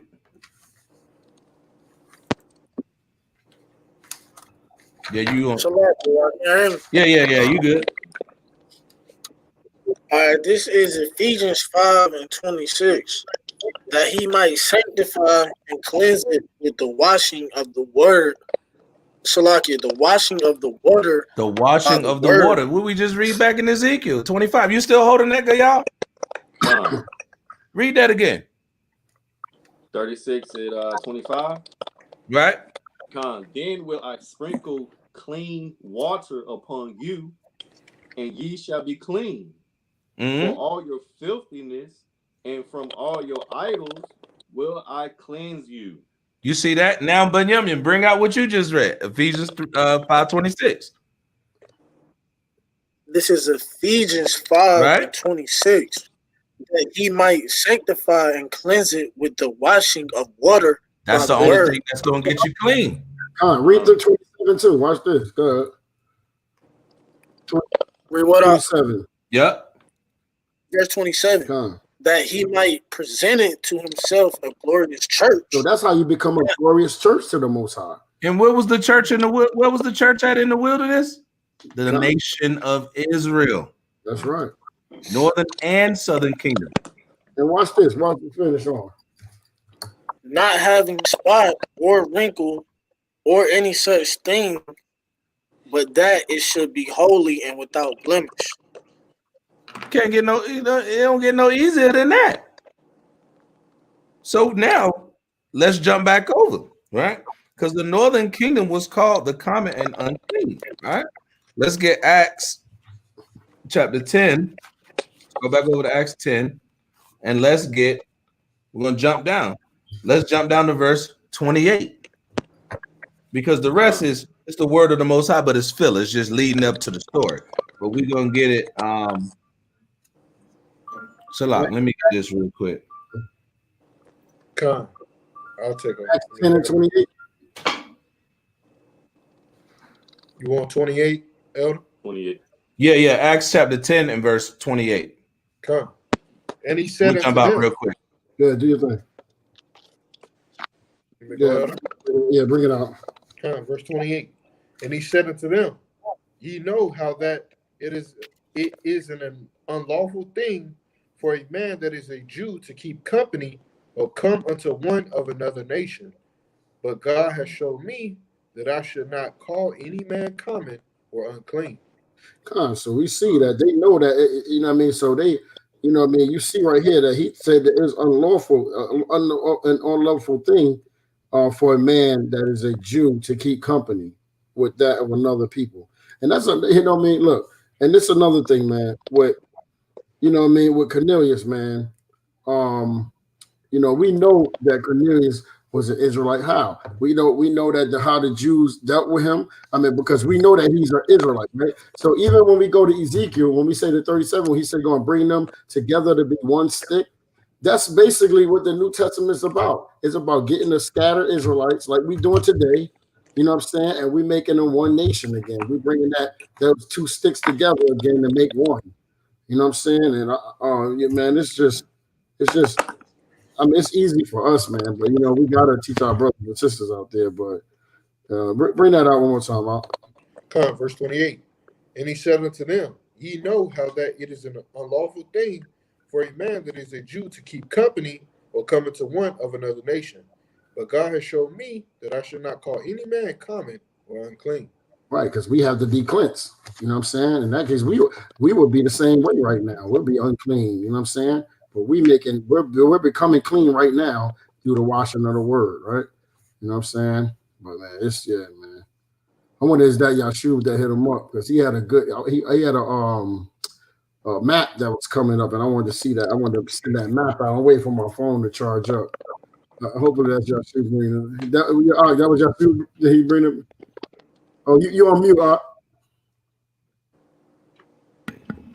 Y'all got me. Yeah, I got you now. Okay, come. So like about that, I had to get a little information from the king real quick, man. So yeah, he showed me this. He sent me a link, but it's good. I wanna. And you know what's crazy? I was just looking up something, man, about the Roman army. How the Israelites were in the Roman army, but my phone just cut off on me. Like it's like, I guess Esau must have saw me looking up something. Like, we gotta cut this off, bro. Let me pull this up for y'all. I'm gonna show y'all something now. Watch everything that we reading. We about to back it up. We're gonna back it up. I gotta find this, man. I have to find this. Can y'all see that right there? Y'all can see it pretty decent. All right, now somebody grab me verse 1. Let's read 10 and 1. Come. I'll give you real quick. Acts chapter 10, verse 1. Right. There was a certain man in Caesarea called Cornelius, a centurion of the band called the Italian band. But where did he live at? In Caesarea, which is in. You see that right there? Where's this at, y'all? Caesarea. That look like he in Israel country, right? That's right. Yahawashi from Nazareth. The Sea of Galilee right here. Wait, Judea right there. But wait. Where did he go meet Peter at? Bring out verse 8. Where did he go meet Peter at? Read verse 8. Acts 10, verse 8. Yeah, Acts 10 and 8. And we had declared all these things unto them. He sent them to Joppa. From Joppa. What's that right there? Joppa. You see that? Joppa, right there. Now watch this. Because we was in what? 20, we was about 28, right? Read verse 23. So we can make sure we're gonna back it up. We're gonna get another trip on that. Lock here for a minute. Now I gotta find this thing about the back something up. Go ahead, I'll be right there. Yeah, you good. I'm gonna read verse 23, Acts chapter 10, verse 23. Then called he them in and lodged them, and on the morrow Peter went away with them, and certain brethren from Joppa accompanied them. So all this is taking place in Israel. They said he's a man of Caesarea, but he's in the Roman army. But who occupied this area during the time of the disciples? The Romans. So that was just his job. That was just his job. Hey, Shalakia, Elder. 2 precepts. Hey, somebody give me Isaiah 79. You see that? Because I pulled it up. On my computer. You said Isaiah 79? Come on, hold on. Let me get to it. Hold on one second. Yeah, read that, please. Isaiah chapter 7, verse 9. In the head of Ephraim is the Samaria, and the head of. Read that one more time. Read that slowly. And the head of Ephraim is Samaria, and the head of Samaria is Remaliah's son. If ye will not believe, surely ye shall not be established. Read Isaiah 9 and 9. You got that map up there? Yeah. Come on. Read Isaiah 9 and 9. Isaiah chapter 9, verse 9. And all the people shall know, even Ephraim and the inhabitant of Samaria, that say in the pride and stoutness of heart. So Ephraim is in Samaria. The head of Ephraim is Samaria. Where is Caesarea at? Samaria. If you look at it, what the elder got brought up, I brought it up on my computer. Samaria is like you can see Judea in green, which is Judah, and then you see Samaria, which would be Ephraim there, and then you see Caesarea in red, and then up top we see Galilee. So all of that's still in one. He came that Caesarea is in that land of Samaria. Ephraim is who? Northern Kingdom. Northern Kingdom. Beautiful point. Beautiful point. I mean, you getting it to you with the scriptures. You getting it to you with the prophecies, the history, the maps, the archaeology. We brought out the history Wednesday, man. If you didn't see that part, man, there was a lot of history that came out in that. You know what I mean? So go check that out if you wanted to be able to link, the first part of this lesson up with that, just to get the full round understanding of everything that was going on, man.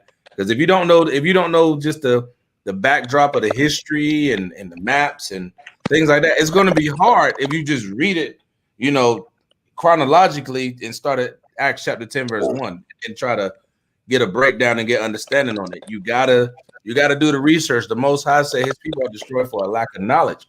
You get knowledge by doing some reading, man. Go open up a map. Remember I showed on the last video. You got the maps. You got the same maps in the back of your Bible. Most of you, if you got a KJV, a decent one, you got these same maps in your book. Read them. Read the routes that the disciples took and the prophets walked. You know what I mean? Right. So like that's something you want to bring out, y'all? I just want to say, man, that's why a lot of churches, Christians are confused because they only go on that Sunday, listen to the pastor say about one scripture and then sing and give tithings the whole time, and they're not giving them the actual breakdowns and the actual true history and showing them the maps, like detail after detail. You know what I'm saying? Right. And then when we come to them about the truth, they want to scoffer, they want to argue, and when they know nothing. You know what I'm saying? Like you say, they lost knowledge. They don't got no knowledge to it, man, because they just lost. You know what I'm saying? Due to the pastors, man. Woe to them, man. Well, I'm saying the thing is, like, there's no, when you go to these churches, bro, they don't have no scholarship in the churches, man. You know what I mean? The pastors in them, they know this stuff, man, but they don't teach it to their congregation. They just read this. They see Cornelius and they just see he a Gentile, period, and that's it. They don't go into why could he not be a Gentile? Or, you know what I'm saying? Maybe he's not a Gentile. So when we say that, they say, no, he is from the Roman army. They was even saying Paul was a Roman. He wasn't an Israelite. Right. You know what I'm saying? Even though the Bible says, so we already know what it is. I know it was several Christians that said, Paul was a Roman. Timothy was a Roman. They don't know what's going on. You know what I'm saying? So, basically, like, they preach the Bible, we teach it, That's the difference, yeah. Come on. Yeah. You're right though. They preach it. It's a feel good. It's, man, just that whole Christian denomination is a bunch of damn chicanery and coonery and, you know what I'm saying, thieves and wolves and whores and harlots. It's a club. And it represents instruments of death, man.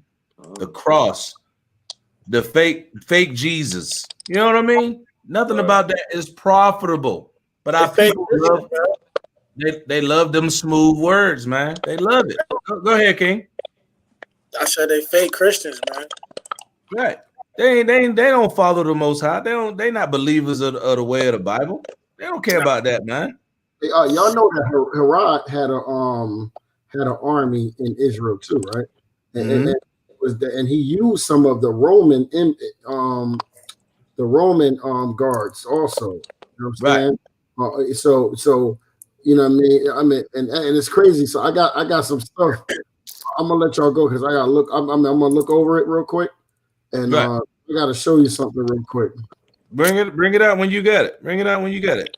Let's see. It's crazy. So the northern kingdom was called common unclean, right? And that's Acts chapter 10 and verse 28. We stop right there, right? Let's get that real quick. Let's get Acts chapter 10 verse 28. Because we're gonna hit on another point. So and let me say this. Y'all see how we going through this thing, how we slicing and dicing this thing up? You know what I mean? We're giving you a little bit of this, a little bit of that. We're going into the history, what happened, the maps, who was here, who was there, right? The prophecies, everything that's within the context of the scriptures, how it's supposed to be done. That's how we're supposed to bring it to our people, man. So they get the understanding, like the brother read, through thy precepts. All right, we get understanding. All right, go ahead. Bring out that Acts chapter 10 and verse 28. I want to bring this out one more time. Acts chapter 10, verse 28. And he said unto them, ye know how that it is an unlawful thing for a man that is a Jew to keep company or come unto one of another nation. Now, Salaki, right there. You see how he's saying, he's talking with Cornelius now. Right? Now, let Salaki get verse 25 so we show them the context and then jump down to 28. Get verse 25 real quick. Come, verse 25. And as Peter was coming in, Cornelius met him and fell down at his feet and worshiped him. You see that? You see that he fell down before the prophet of the Most High. That's giving reverence. When you see an elder, we don't do it now. But when you say an elder or the man that he knows, this is the rock of the church. He bowed down, man, in subjection. And now watch this. Let me show you how powerful this brother Peter was. Read verse 26. Verse 26. But Peter took him up, saying, stand up. I myself also am a man. I'm just like you. And I know I'm a Jew. I know I'm chosen. I'm the rock of the church. Stand up, bro. I'm just like you. Y'all see how powerful that is right there? Right? Go ahead. Verse 27. Verse 27. Get that verse 27. Hey, Elder, I just want to read 23 and 24 real quick. Yeah, go ahead. Get it. Just to bring it out because they still saying he a Roman. Check this out, though. They in Joppa, right? We know Joppa, you bring it up, is in Israel. Right. Then called he them in and lodged them. And on the morrow, Peter went away with them, and certain brethren from Joppa accompanied him. Verse 24 is the point. And the morrow after they entered unto Caesarea, and Cornelius waited for them, and had called together his kinsmen and near friends. Wow. So how you in Caesarea, you know what I'm saying, but got kinsmen and all these other places, man, in Joppa. But now, what did Paul say in Romans 9? For my brethren and my kinsmen. Go ahead, man. Go ahead, man. What'd you say, King? What was that verse, King? It was just above that, 23 and 24. 23 and 24. Okay. But I was just saying how he was saying, because when you look at verse 23, he says, and certain brethren from Joppa accompanied him. And on the morrow they entered into Caesarea, and Cornelius waited for them and had called together his kinsmen and near friends. You see that? Brethren, my heart's desire and prayer for Israel is that they might be saved. You see that? We got to remember something real quick, though. This is the Acts of the prophets. This is before Romans. This is before Paul's ministry in Corinth and Ephesus. So this is the setup. This is the setup of how we bring the northern kingdom and the southern kingdom back. Now, prophets, go and gather the lost sheep, the house of Israel. You see that? Wasn't Peter sent to the circumcision? Right. To those that were of the uncircumcision. You see that? So it's all through the scriptures. But I'm glad that you hit that point, though. I'm glad that you hit that point when you broke down who was involved in this conversation, in this visit, in this meeting, in this dealings. Right? Yeah. It was men of the Most High, and he reverenced Peter. If this was a heathen, we got to remember the Roman soldiers killed Christ. They flogged him. What did they do to Peter later on down the line? Kill him too. Right? Yeah, they crucified him upside down. You see what I'm saying? And that was the Romans. So if he was of Roman stock, bloodline, Edomite, right? Hey, Shia, you got that book, right? You got that Roman Empire book? Yeah. Pull it up real quick. You talking about the Roman Empire of the Edomites? Yeah, from the 1800s. Let me see if I got it. I'll check out my book. Where my books go? All right. We're gonna pull it out real quick. You might have it. I know you got it because I think you got a copy of that junk. See, brothers got books. Y'all better get on your book game too. Start getting them books up, man. Researching and studying. The brothers Aquan from Yahawashi camp, man. We got all his books. Every time, hey, let me get that. I don't care what it is. I'm gonna support that brother. I'm gonna give arms to that brother. Read, show that script. Pull it up closer. Pull it up closer. What did that say? The Roman Empire, the empire of the Edomites. And in that book, I'm telling you, in that book, it breaks down how they got into Latin, how they broke away from the Hebrew, how they got into the Greeks. All that's in there. And that book is from the 1800s. That book is from the 1800s. So Cornelius won't know Edomite. Cornelius went to his brothers. Yeah. There's a lot of information. You know what I'm saying? And it's a lot of meat in that book right there. I read that book right there when I first came into the truth, and then I highlighted it, and then I went back and read it again, and then matched it up with scripture. It matches up, man. So they know who they are. And they have to cause and lay seeds of confusion and doubt. Because if we don't know that Cornelius was one of us, we'll think that this is for everybody, and that Cornelius was just a Gentile, and everybody can be grafted in and be saved. That's right. Contradiction. What'd you say, King? I said it'd be contradiction. It'll be contradiction. Contradiction is confusion. What Paul said. Right. And we know the Most High is not the author of confusion. Who wrote that? Would that be the brother Paul? All right. So now, you had something you was gonna bring out of that, Shia?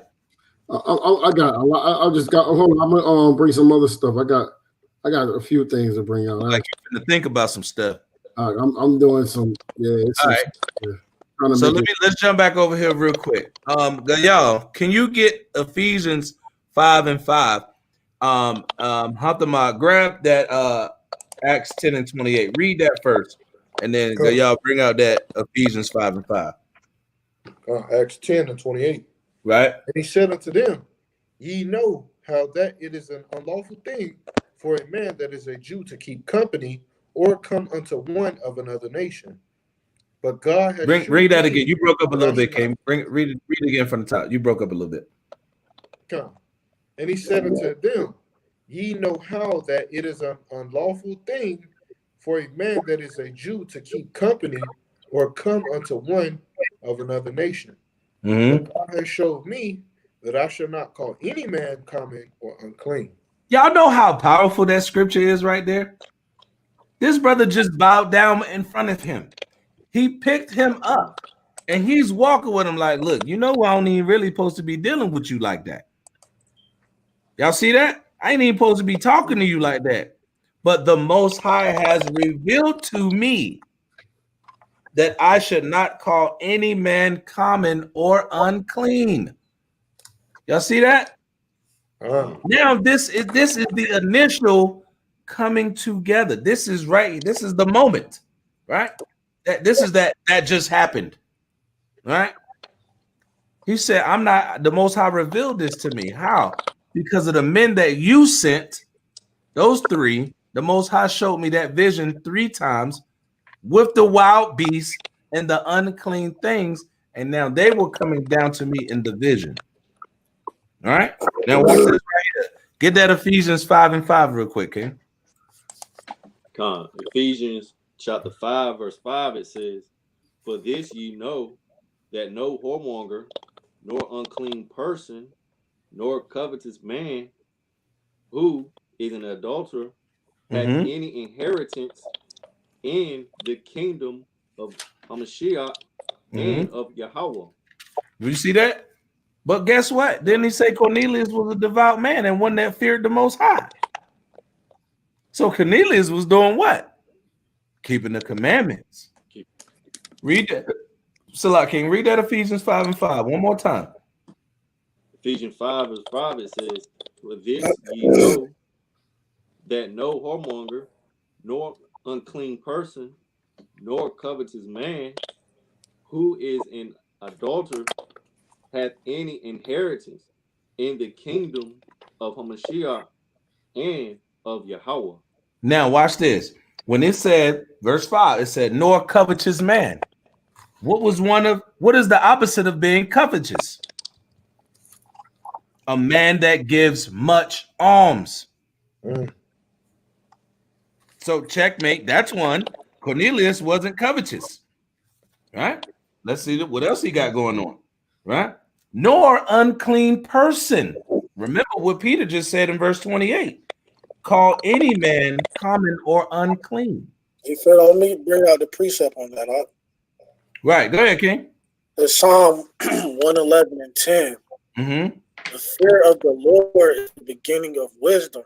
Right. A good understanding have all they that do his commandments. So he was keeping the commandments. He was faithful to the Most High. He wasn't covetous. He gave much alms. He's from the land of Israel under the authority of the Roman army. Watch this, though. Watch this. And he comes from the nation who was known and got separated from the Most High for what major sin? Idolatry.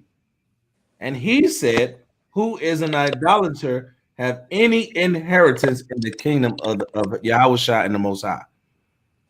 He wasn't any of those things. He was the total opposite of that. That's why the name of this title is Be a Devout Man That Fears the Most High. Cornelius fits the bill of a devout Israelite. Hey, what we on right now? What verse we on chapter 2?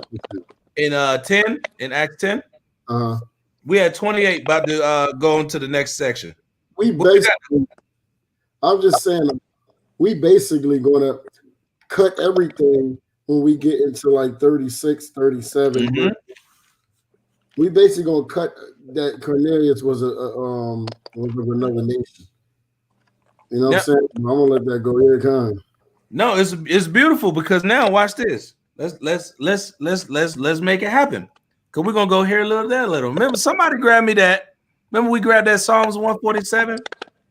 Somebody grabbed that Psalms 147 because you was gonna bring it out, Benjamin, right? Get that Psalms 147, 19 and 20. Bring out that Acts chapter 10 and verse 31. And then get somebody grab Sirach.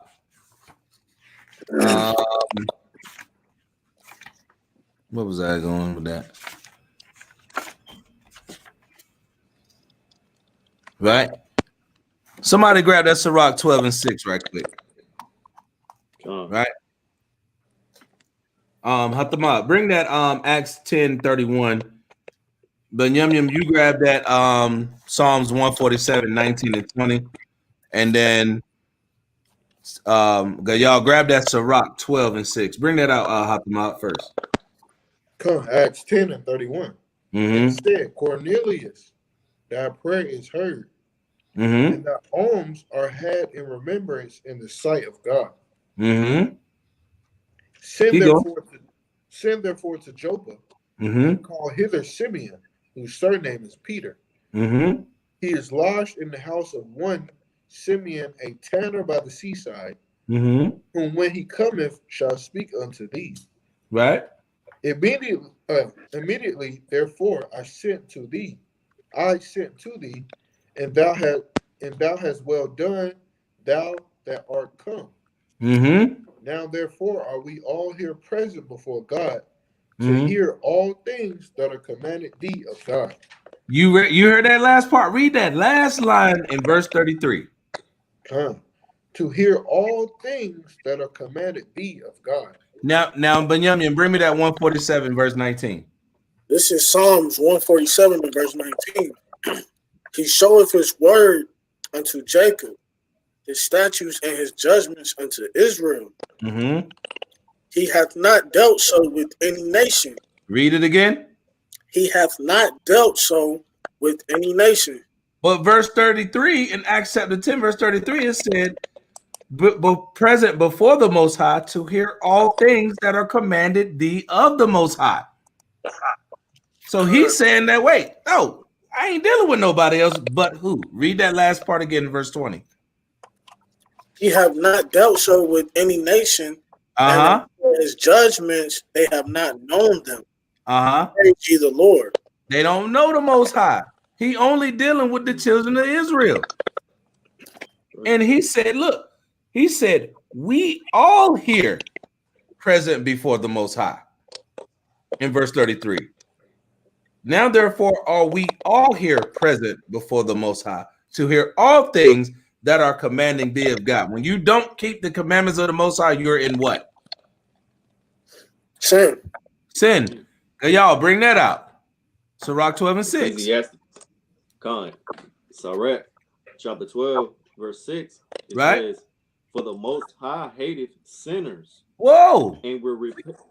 You can't leave that out. He said, with the Most High hateth sinners. So we all men, right? And we presenting ourselves before the Most High. But this dude right here, he's in the Roman band.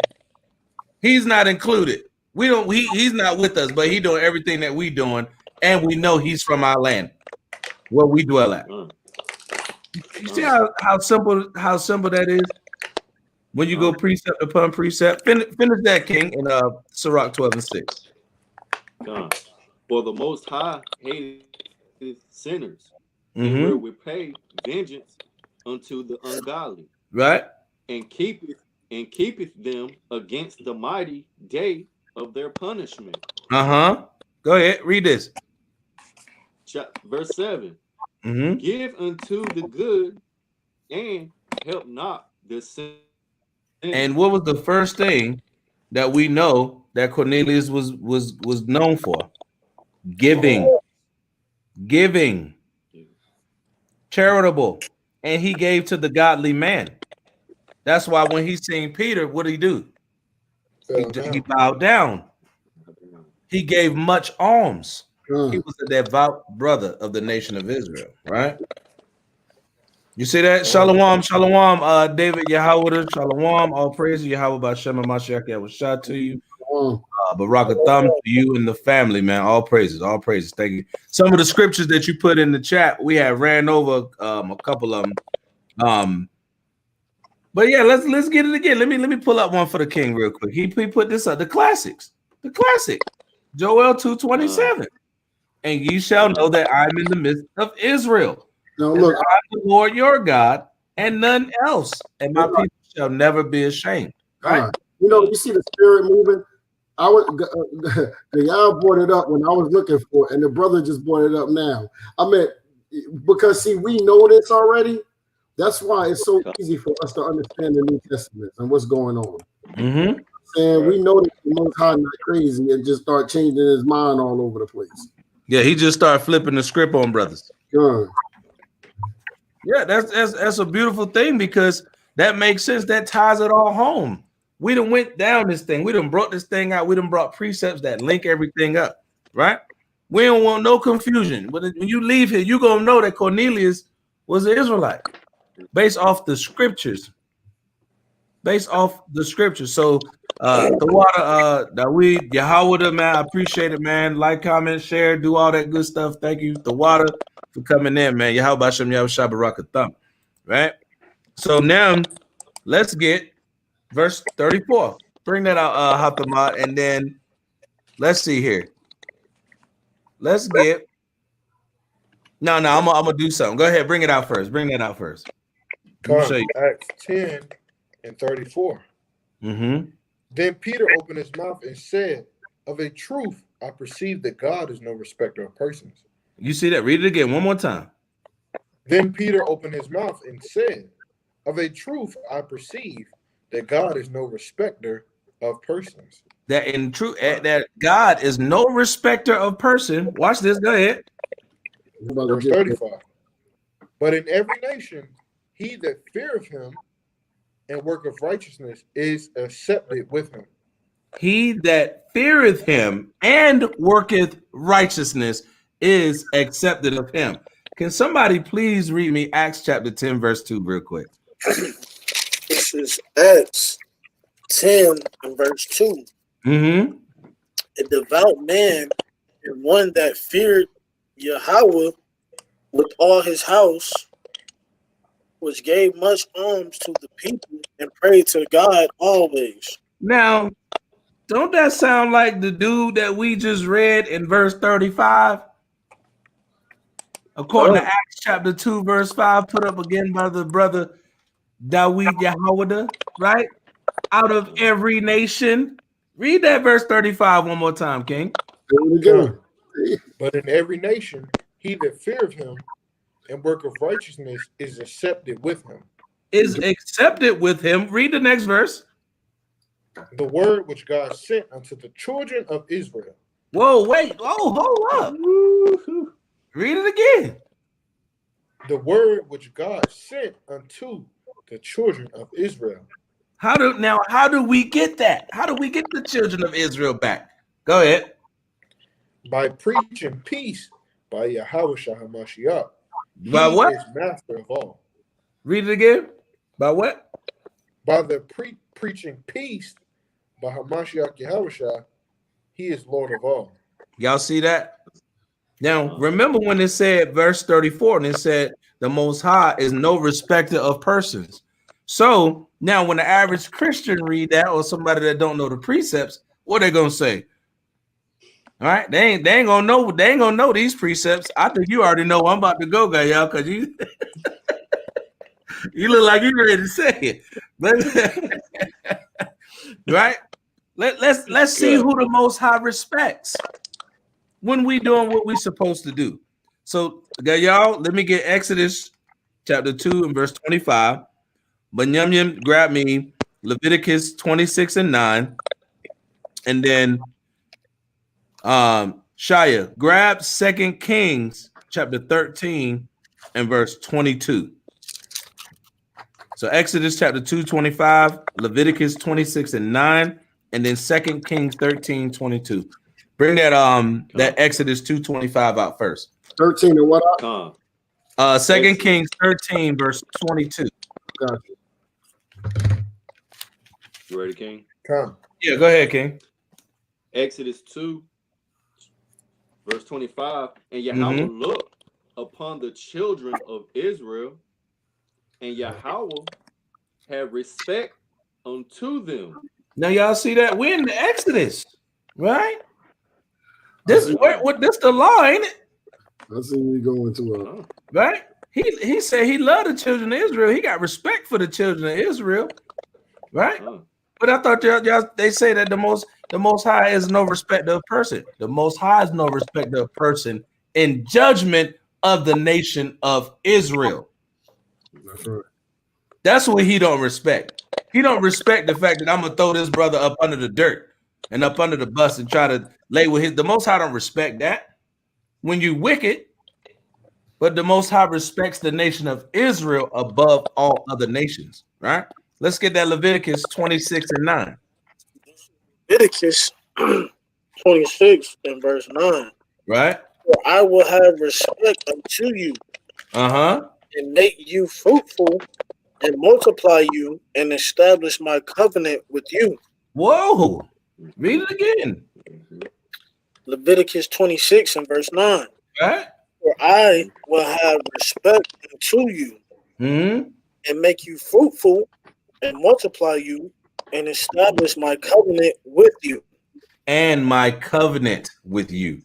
That ain't that a part of the promises, the old covenant and the new covenant, pursuant to Hebrews 8:8, Jeremiah 31.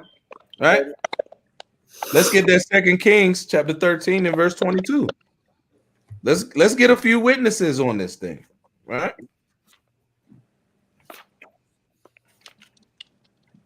2 Kings 13 and 22. You got a king? Right. Oh, Did you have it? Yeah, I got it right here. Okay. 2 Kings chapter 13, verse 22.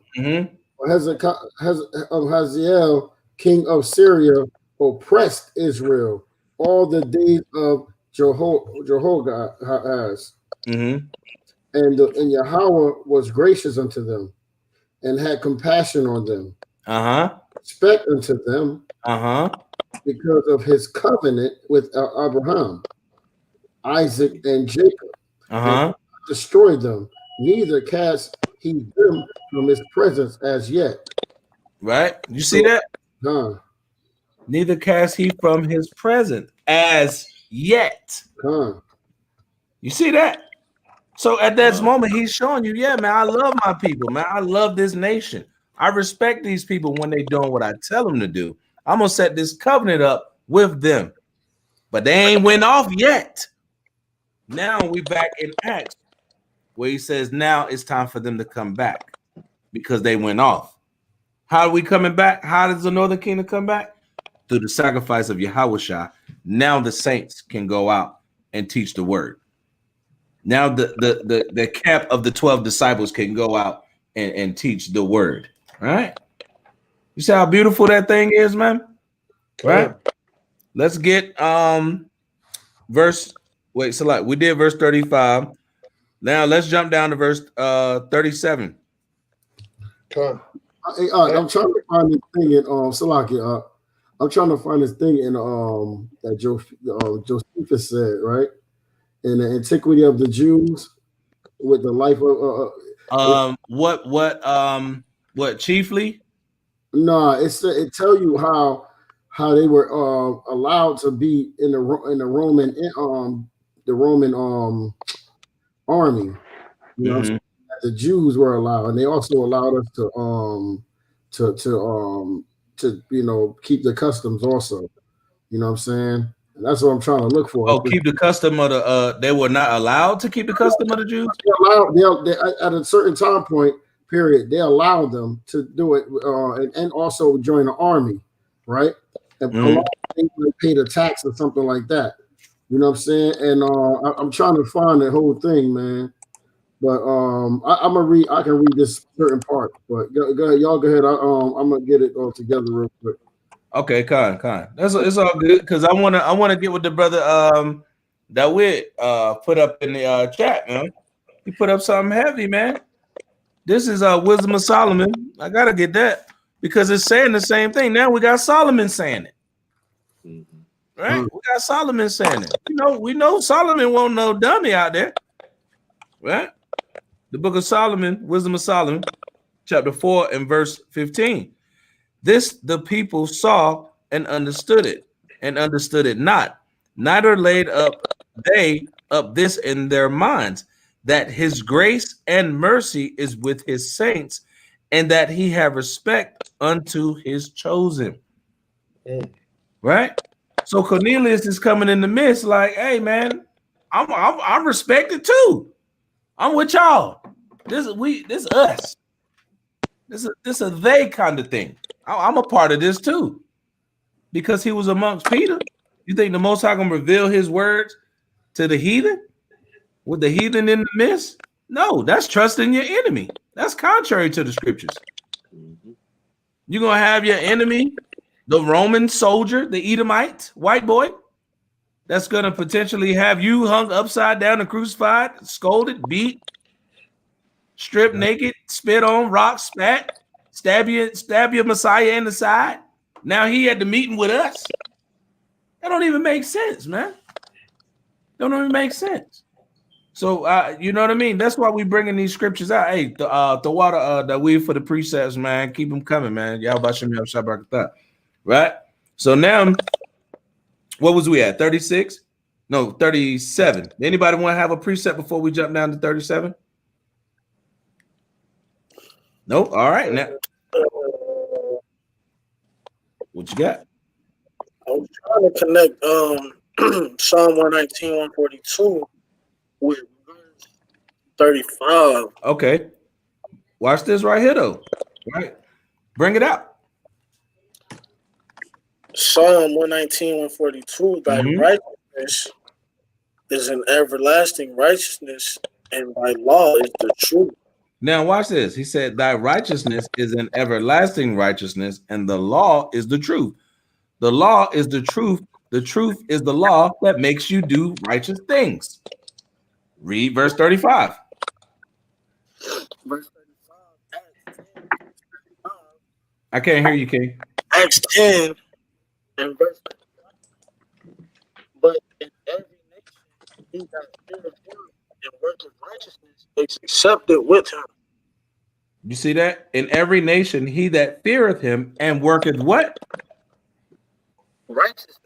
Righteousness is accepted with him. You see that? So that was a perfect lineup, because you got to keep the law to be righteous. It's right. That's what makes you right. Is the law, is the precepts, is doing the will of the Father. So all those make sense. So how is Cornelius not doing the law? How is he hanging out with the righteous and he ain't doing what he's supposed to do? We just read that Peter said, hey man, I can't even chill with you because you're the heathen. I'm not supposed to, but I'm here because of the vision that the Most High sent to me. All right. Now watch this. I'm glad you brought that up, because verse 37, when we jump into it, it tells you that the division is over. How? Through Yahawashi. This division of the northern kingdom in the split, and the Gentiles can't be saved or brought in, all right, or been brought back to their nationality. That's over. How and why? Because Yahawashi, right? So now let's get verse 37. Let me show you. No, read verse 36 and then get 37. Acts 10 and verse 36. Right. The word which God sent until the children of Israel, preaching peace by Hamashiach Yahawashi. He is the Lord. He is Lord of all. He's Lord of the nation of Israel. It don't matter. At this point, this is how we coming back. Now watch this. Go ahead. That word I say, ye know. You know this now. Right, go ahead. Which was published throughout all Judea. Throughout where? All Judea. And what else? And began from Galilee.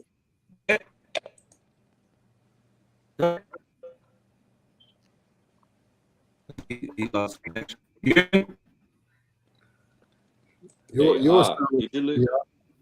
Find out. Yeah, yours sounded choppy. Frozen, King. You frozen too, King. Let me see what's going on. Am I back in? No, you sound robotish.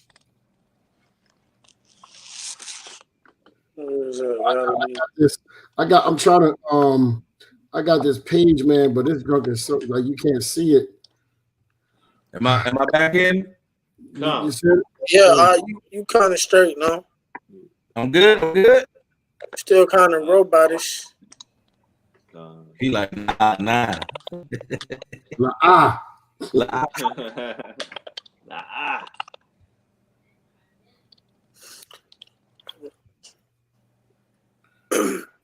Let me see. Where am I? Testing.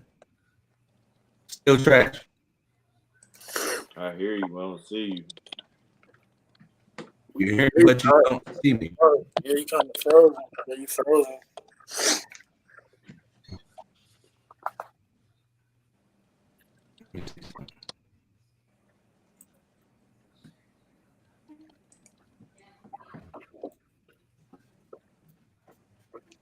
Is it storming where you at? Yeah, it's got a little. Yeah. Let me open that.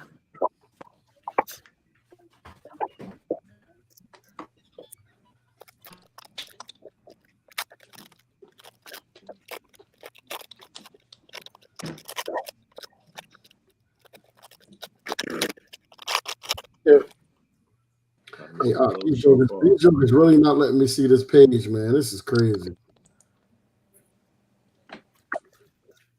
I got to try my best to write this one.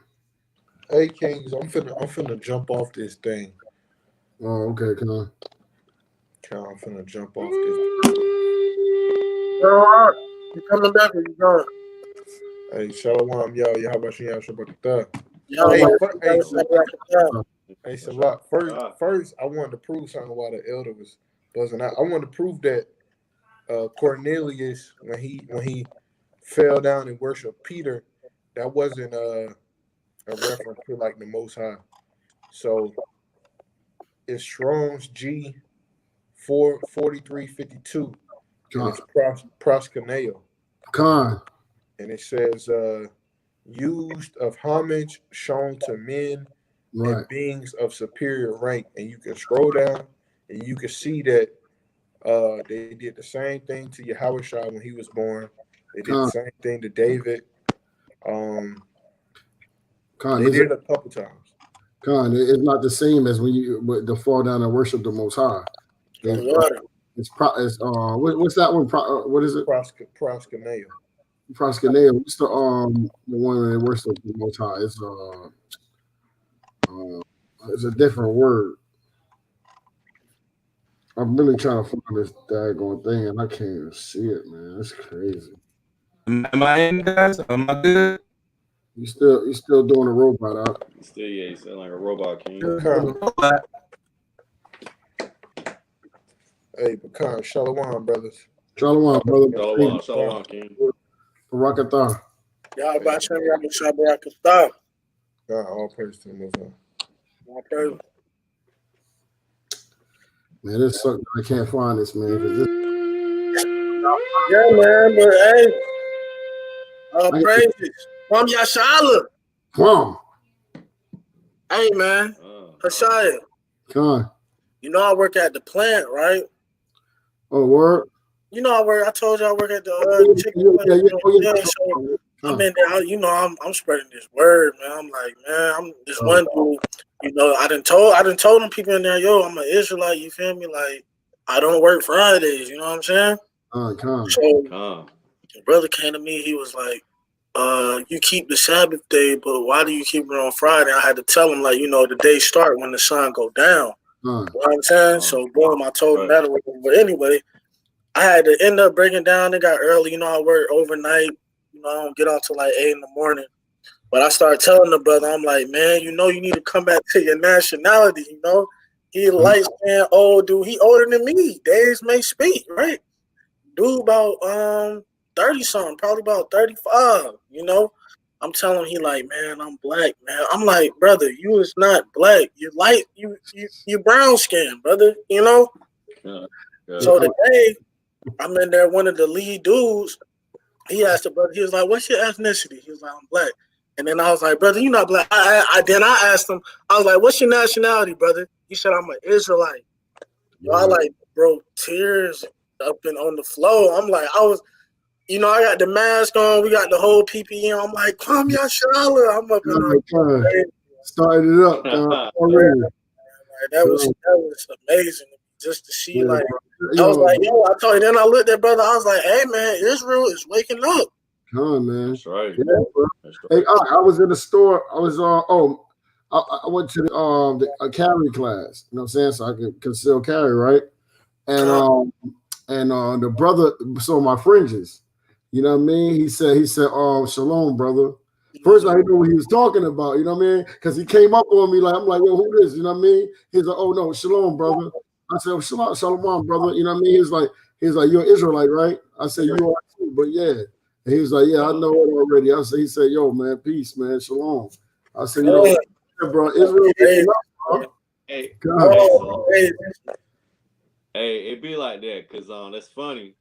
I had got me some food earlier, and I was walking out, and one of the sisters was like, "I like your fringes." I turned around, I was like, "Oh, you know about this?" She was like, "Yeah, I know all about that." I said, "Hey, all praises, all praises, man." It's all people seeing it, and some of the brothers that come up to it, they know about it, but they're not really keeping it, in due time is, people like trendy stuff, people gotta be set the trends, and that's how the new generation is. So in due time, more people gonna start to know, then more people gonna start keeping that law, and it's just going, the honey. The thing is, a lot of people do get in for trend. You know what I mean? Like you got to get in for the spirit. If you ain't in the spirit, you can easily fall off. That's the difference. That's why you can tell the difference of brothers that come in this truth in the spirit, and there's brothers that come in this because it's a trend and they want to be a part of something, brother. And you know what I'm saying, and that's the thing. That's the problem, man. Can't always say your sight or sore eyes. God. You know what I mean? So they see us, they see all this, man, and then you know what I mean, it is what it is, man. You know what I mean? And you can tell the difference. What verse we on anyway? We might at 37. Yeah. 37, yeah, 37. Oh no, he on another book. Who bringing that out? I think it was at Acts 10, 37. 37 Oh, at 37. Okay, Con. Yeah. He was on. Con. We on 35. 37. Yeah, that's right. Because it said no respect to preaching peace. Let's start at 30, 36 real quick. 36. You got up. Acts 10 verse 36. It says the word which Yahweh sent unto the children of Israel. It just said right there. It says to the children of Israel. Peace by Yahawashi HaMashiach. He is Lord of all. So it says the word which Yahweh sent unto the children of Israel. Right? And we still in Acts 10 right here, right? Right. Verse 37. That word I say, ye know, which was published throughout all Judea, and began from Galilee after the baptism which John preached. Right. And we know who was in the baptism, the Israelites. You know what I'm saying? And this is going all in because it tell you that it said at 36, right? When we talking about Cornelius, right? It says the word which Yahweh sent unto the children of Israel. You know what I mean? Preach the peace by Hamashiach Yahawashi. He is Lord of all. It says that word I say ye know, which was published throughout all Judea and began from Galilee after the baptism was John preached. They're not talking to no heathens, man. You know what I'm saying? He was not a heathen, right? And let me go. Hold on, real quick. Let me go to real quick. So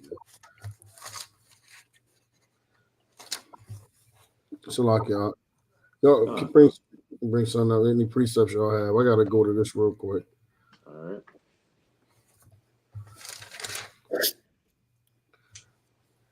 Luke 4:14.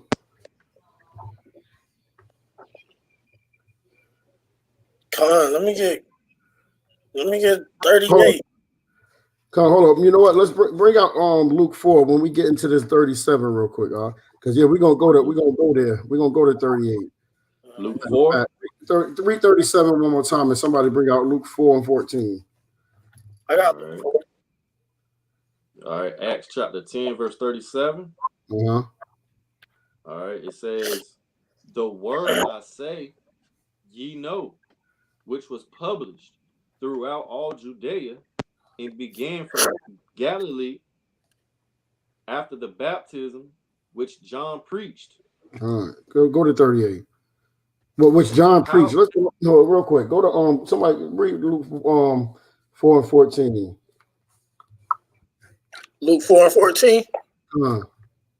This is the book of Luke, chapter 4 and verse 14.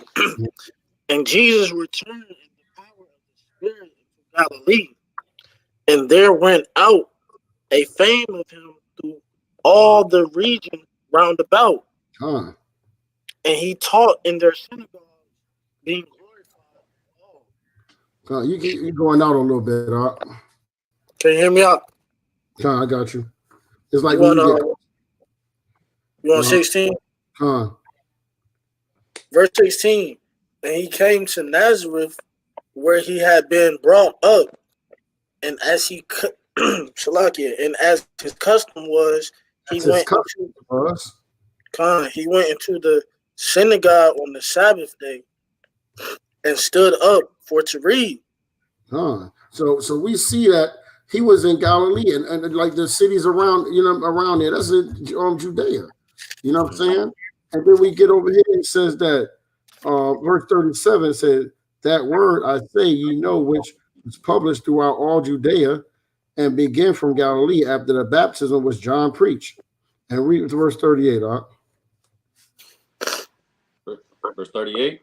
How Yahweh anointed Yahawashi of Nazareth with the Ruach HaKodesh and with power, who went about doing good and healing all that were oppressed of the devil.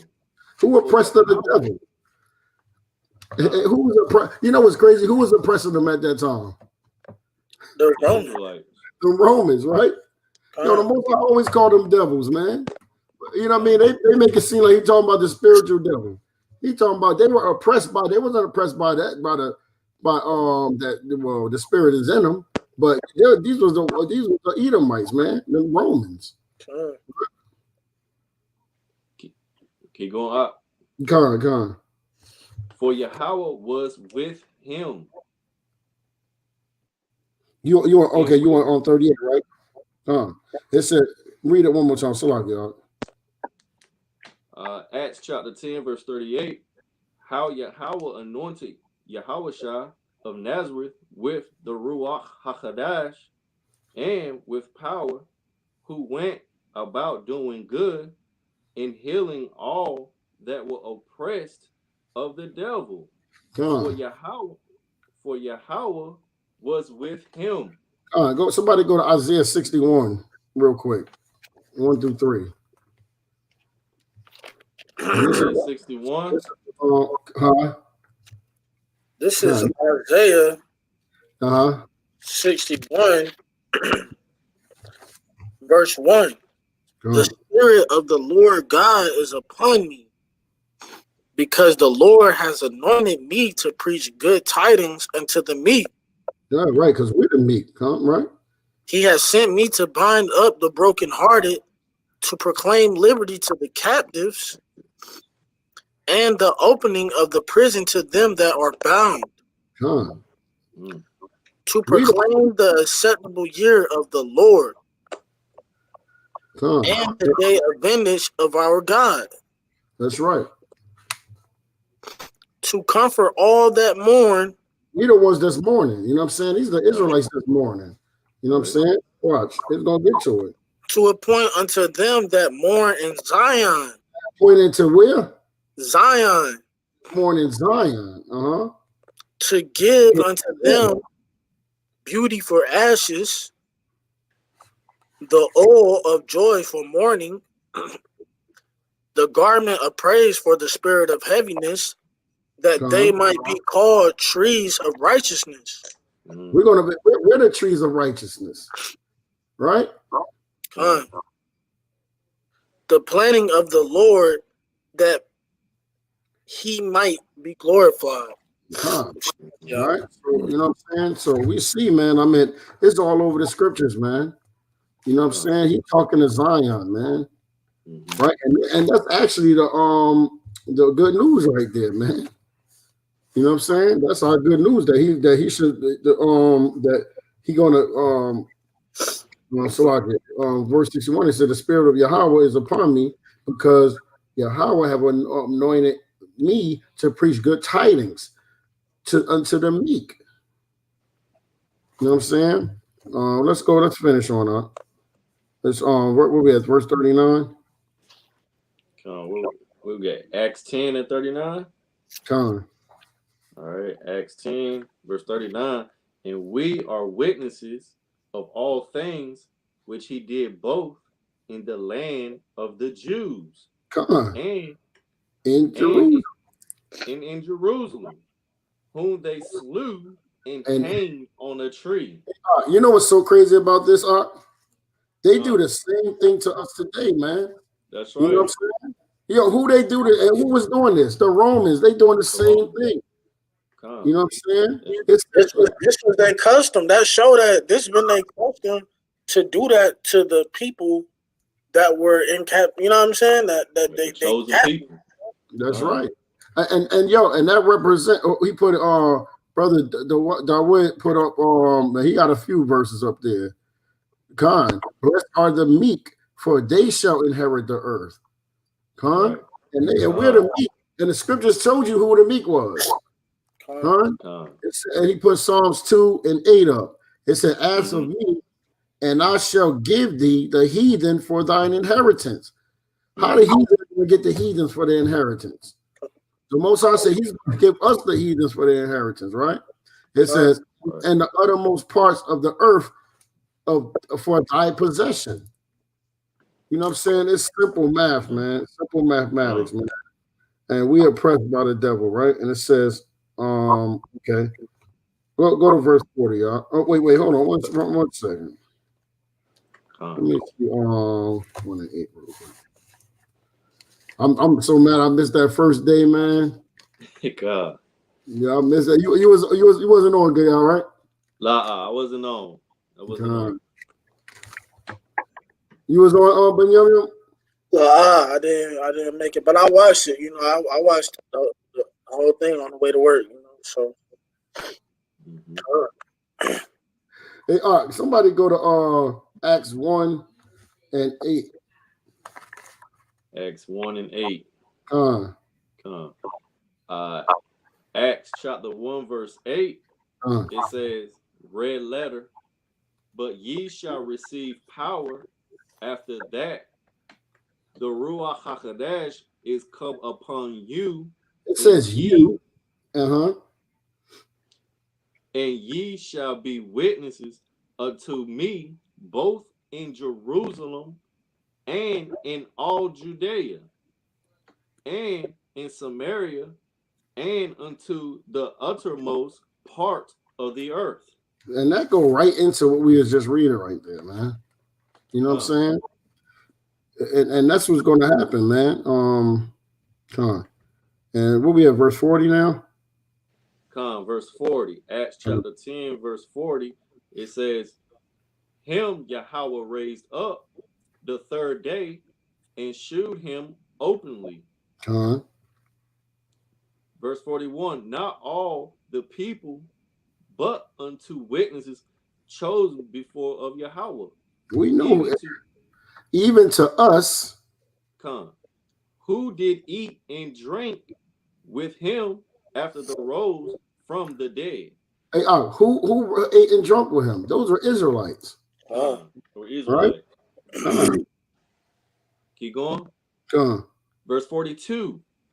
And he commanded us to preach unto the people and to testify that it is he which was ordained of Yahweh to be the judge of quick and dead. Right. Hold up. The quick and dead, right? Come. John 5 and 22. Hold on.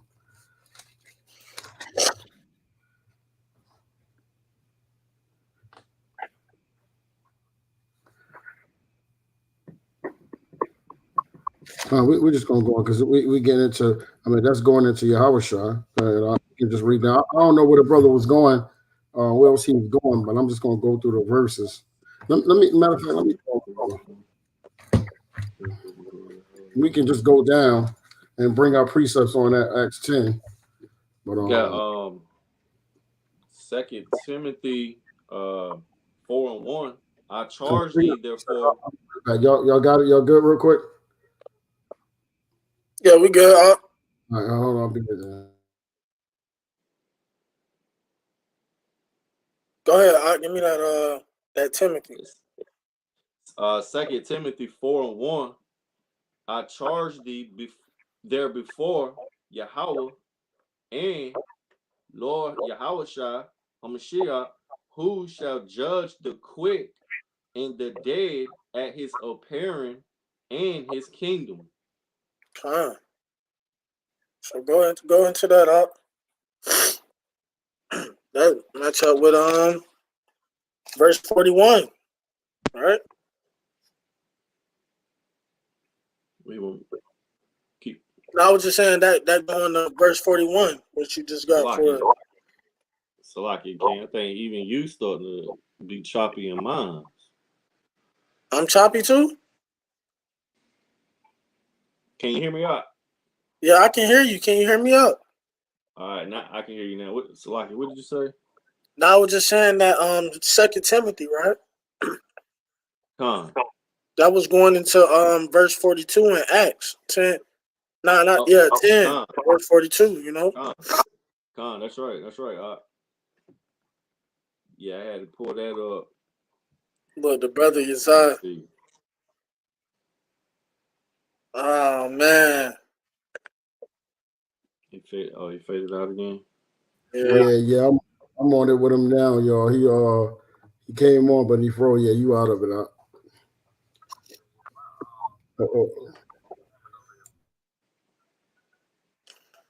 Yeah, man. Let's storm.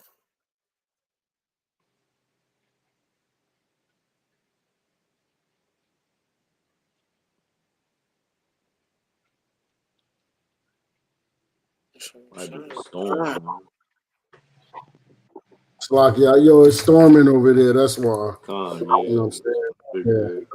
We're gonna go to 45 and we're gonna close it out, man. And, you know what I mean?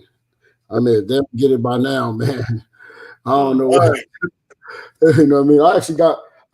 I'm trying to get this page on Josephus. He was talking about how the Israelites, like the Jews were allowed to go to in the military of the I'm gonna try to see if I can read it, but I got the page out. It's just real small, but anyway, and it says we're just gonna go finish this right here. What we at 40, 41?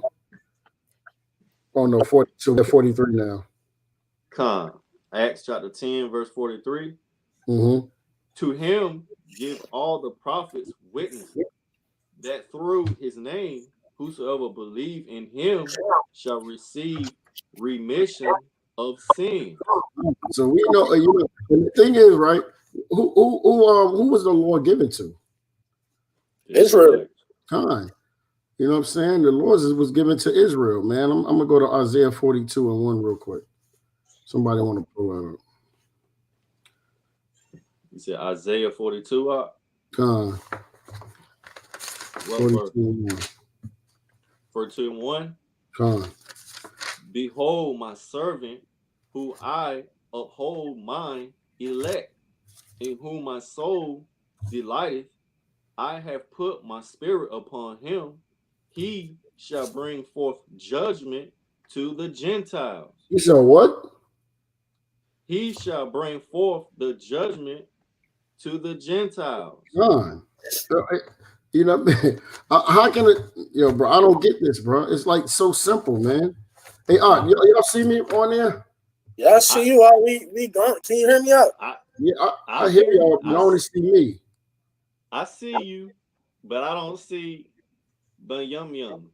Yeah, we must all be by ourselves or something. I don't know what's going on. This live is acting up. Hey, we already know what this is. Con. This kill a lot of stuff right here when you start talking about Cornelius, because that destroy a lot of. Hey man, what the Hishaya said, man. If y'all don't get it by now, man. Con, man. Hey. I'm gonna try to see if I can see this, bro. I gotta bring this out. It's kind of like messed up a little bit, but I'm gonna try to bring out some of this right here. Man, point blank period, man. Cornelius kept the law, and the laws was given to Israel, period, right? The angels only appeared to Israel. Come on. This is the book of Josephus on page 520. All right, I'm going to read this real quick. Hold on. I got to bring this out right here. I'm going to bring some of this out. It says, this is the antiquity of the Jews, Flavius Josephus, page 520. It said, I also make free all those Jews who have been made captives and slaves in my kingdom. I also give order that the beasts of the Jews be not pressed for our service. It says, and let their Sabbaths and all their festivals and 3 days before each of them be free from any public burdens. I likewise set free the Jews that dwell in my kingdom, and order that no injury be done to them. I also give leave to such of them as are willing to enlist in my army. It says that as many as 30,000 may do so. So it was like 30,000 Israelites in there, man. Wow. With Jewish soldiers. Wherever they go shall have the same pay that my own army has. And some of them I will place in my garrisons, and some as guards about my own body, and some as rulers over those that are in my court. I give them leave also to use the laws of their forefathers and to observe them. And I will that they, I can't really see this other one. You know what I'm saying? So it show you that. I got it. Okay, and that was that they. It's hard to see it, man. This thing is so messed up. I gotta get this book. I don't got this book yet, but you know what I'm saying. It show you that the Jews were. I got something else too, man. It was just so much stuff that was coming up, but I ain't had time to put together since I've been working like crazy this week. But you can see like how the Israelites were in the Jews were in the kingdom. I mean, it's like armies. They were in an army. You know what I'm saying? I read something before, right? It was like they were allowed to be in the army as long as they paid some taxes. You know what I'm saying? And actually, they and this funny thing is, the brother Yahshua brought out that map, and you know what I mean. And Herodes, he had an army over there, and he named that city Caesarea. You know what I'm saying? And he used to use the army of the Rome. He used to use some of the Romans' armies. You know what I'm saying? It's so much information on this, man. Come on. I wish I had time to get it. I was trying to get it, but I was working crazy this week. But I mean, through the scriptures, man. I mean, we show pretty much who he was through the scriptures alone. But you know how I gotta get that book. God, I don't know why I don't got that book, man. I gotta get that one. I'm actually about to look for that one as soon as I get off, bro. Right. Where we at? Okay, 43. Let me go back. Okay. 43, Acts chapter 10, verse 43. To him give all the prophets witness that through his name, whosoever believe in him shall receive remission of sins. Con. And we were just getting into that. That's what we just got into. Con. Verse 44. While Peter yet spake these words, the Ruach HaKodesh fell on all them which heard the word. Hey, what do that sound like right there? That sound like Acts 2 again. Oh, come. You know what I'm saying? Yo, bring out Acts 2 one more time. I think we did this like two, 3 times already. Where you want me to go? Acts 2. Con. Acts 2 and what, 5? 5. All right. And there were dwelling at Jerusalem Jews, devout men out of every nation under heaven. Con. Now, when this was noise abroad, the multitude came together and were confounded, because that every man heard them spake in his own language. And they were all amazed and marveled, saying one to another, behold, are not all these which spake Galileans? And how hear we every man in our own tongue wherein we were born? So we see that these were Jews, devout men. Wasn't Cornelius called a devout man? He was devout. Devout man. Right. Somebody, bring out 10 and 1 and 2 real quick. Acts chapter 10, verse 1. There was a certain man in Caesarea. Right. So this is that same Caesarea that we was looking up earlier. Right. A centurion of the band called the Italian band. The centurion, right? It says So you know what I mean? Like this is, everybody see that because it said there was a certain man. See, this is the problem when you don't. First of all, when you don't read the Apocrypha, and you don't know the history of what happened with the Israelites during this time. If you don't know this history, bro, you cannot understand none of this, bro. Right. Go to verse 2. That's why they took it out. That's right. Verse 2. A devout man and one that feared Yahweh with all his house, which gave much alms to the people and prayed to Yahweh always. So listen, this was a devout man, right? He's a devout man that prayed to the Most High always. He already knew this. This is what they did. You know what I mean? He feared the Most High, meaning he kept the commandments. The commandments is what? The commandments was given to who? Right? Right? All right. Matter of fact, let's go to Romans 9 real quick, man. You said Romans 9?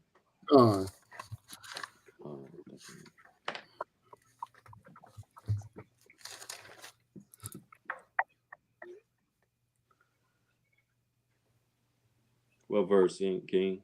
Let's not get 4. 4. Romans 9, chapter 4.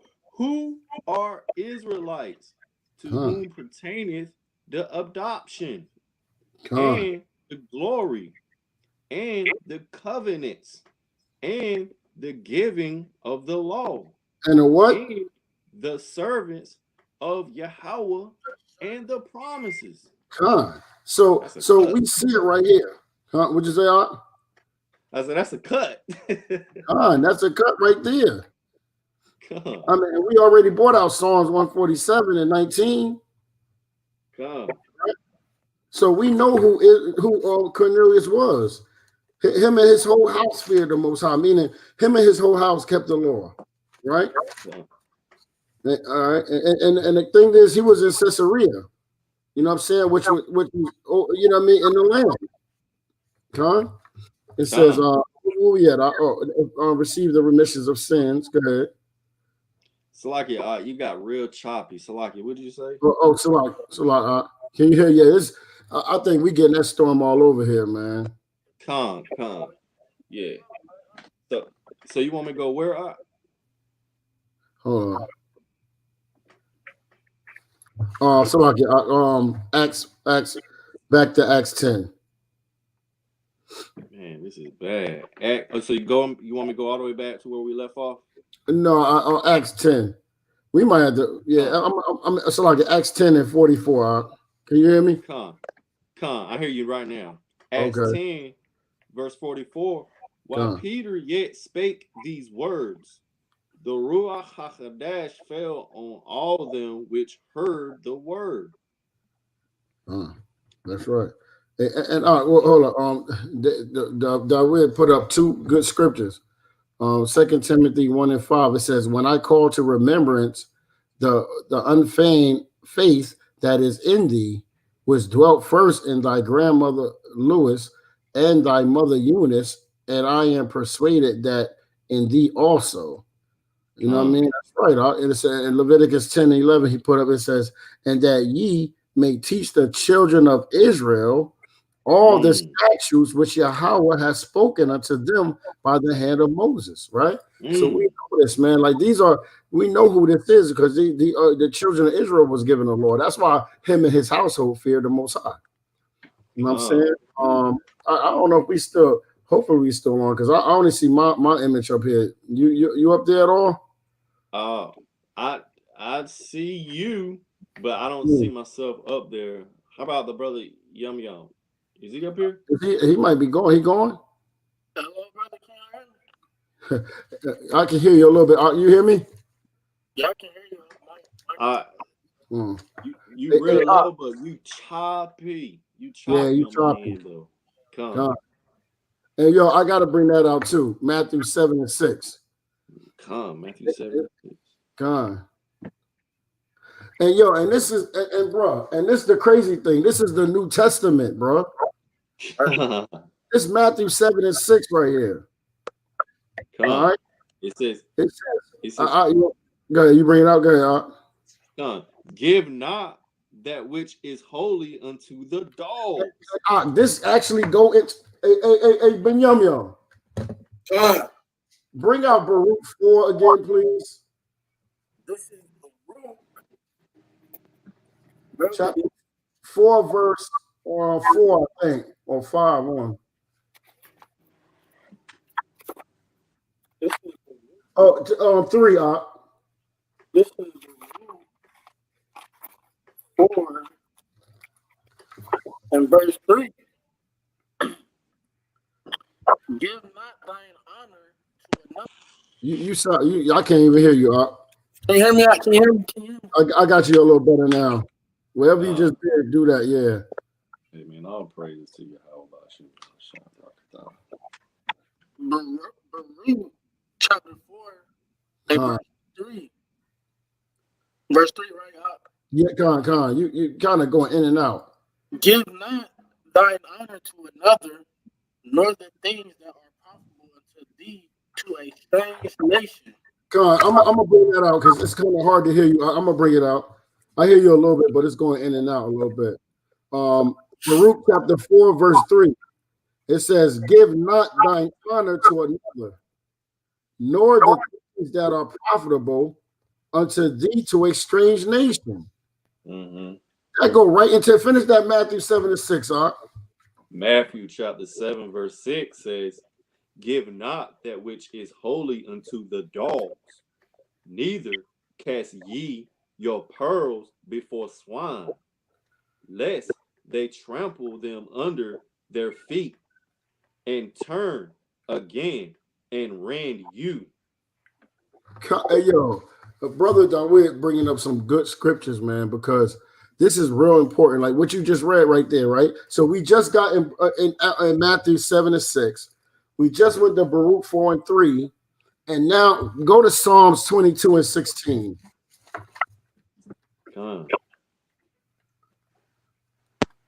I mean, like, this is a pure cut, man. Right. Pure cut. And you know what's crazy? What seems so simple to us, brother, is a lot of our people that's not getting this information. They still can't understand it. You know what I mean? Because if the Most High don't give it to you, man, it is what it is, man. That's right.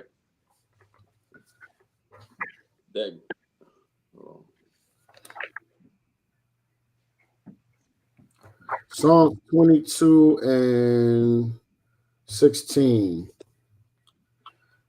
Now read that state. You still at that, Matthew? Matthew 7 and 6.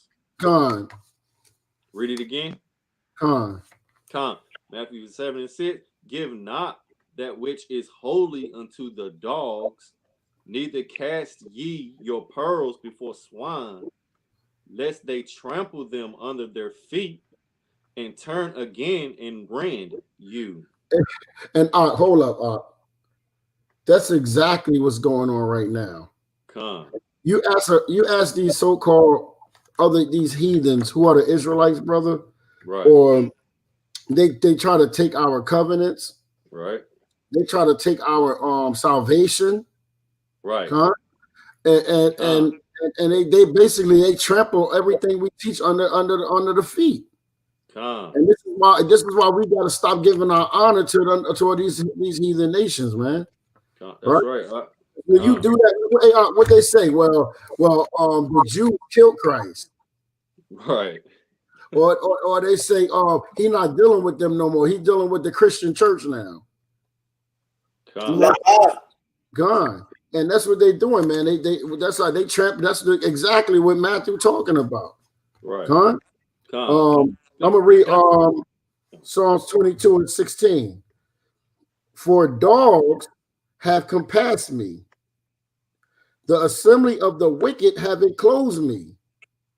They pierced my hands and my feet. Who is he talking about? Who pierced Yahawashi hands and feet? The Romans. He's talking about them devils, man. That's right. Let me bring out Joel 2:13. And rend your heart and not your garments, and turn unto the Lord your God, for he is gracious and merciful, slow to anger, and of great kindness, and repenteth him of the evil. That's right. Where you at right now? Salaki, you got choppy when you said something. Oh, Salaki, I know, man. This thing getting crazy. Where you at right now? What was you reading from? I was at 10. Well, originally I was at Matthew 7 and 6, but do you want me to go back to Acts 10? Con. All right. Verse. Con. We can hear you. Y'all brothers got kind of bad over here. I'm gonna go ahead. All right, brother. Yeah, man. I'm gonna keep going until we get to this last 45, and I'm gonna be good. Come, verse 45. And they of circumcision which believed were astonished, as many as came with Peter, because that on the Gentiles also was poured out the gift of the Ruach HaKodesh. Con. Let me get something real quick. Salaki, how's your area? Is doing anything over there? Hey, it's storming. Raining. Yeah. Con.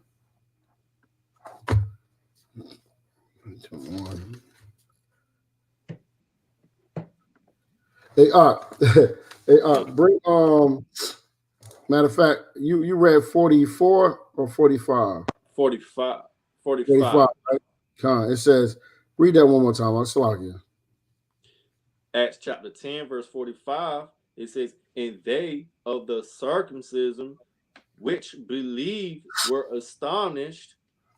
So hold on. So it says that because It said, and they of the circumcision which believed were astonished. Why were they astonished?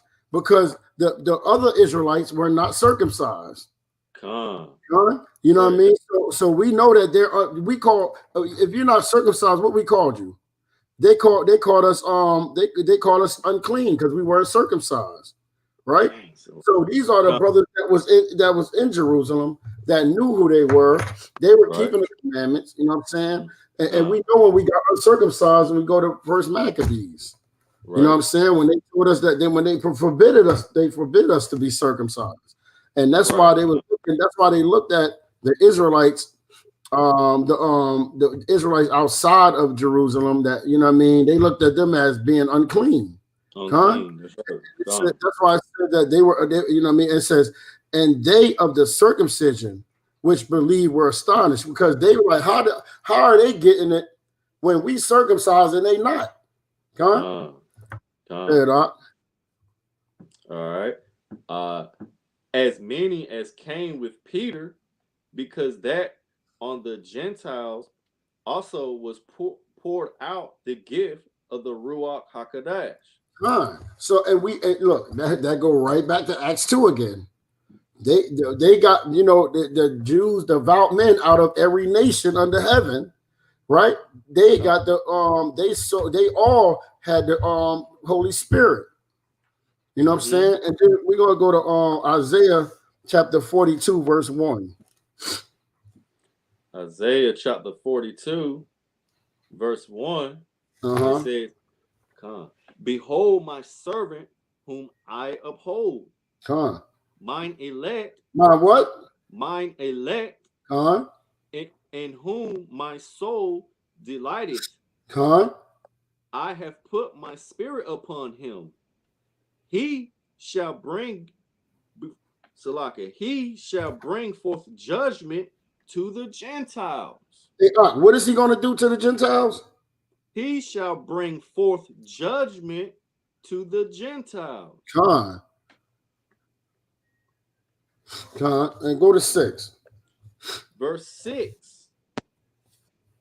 I, the Lord, have called thee in righteousness, and will hold thy hand, and I will keep thee, and give thee for a covenant of the people, for a light of the Gentiles. And that judgment is going to come to the Gentiles. You understand what I'm saying?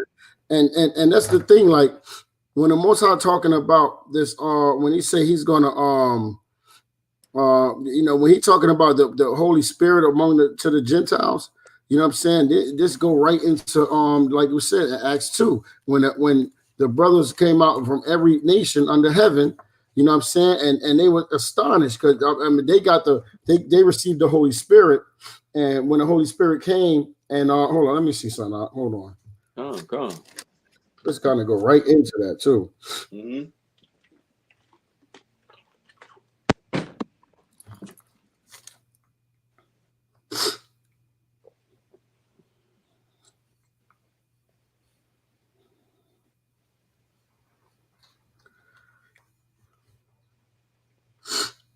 Matter of fact, I'm gonna read Acts chapter 2, and I'm gonna start at 1 real quick.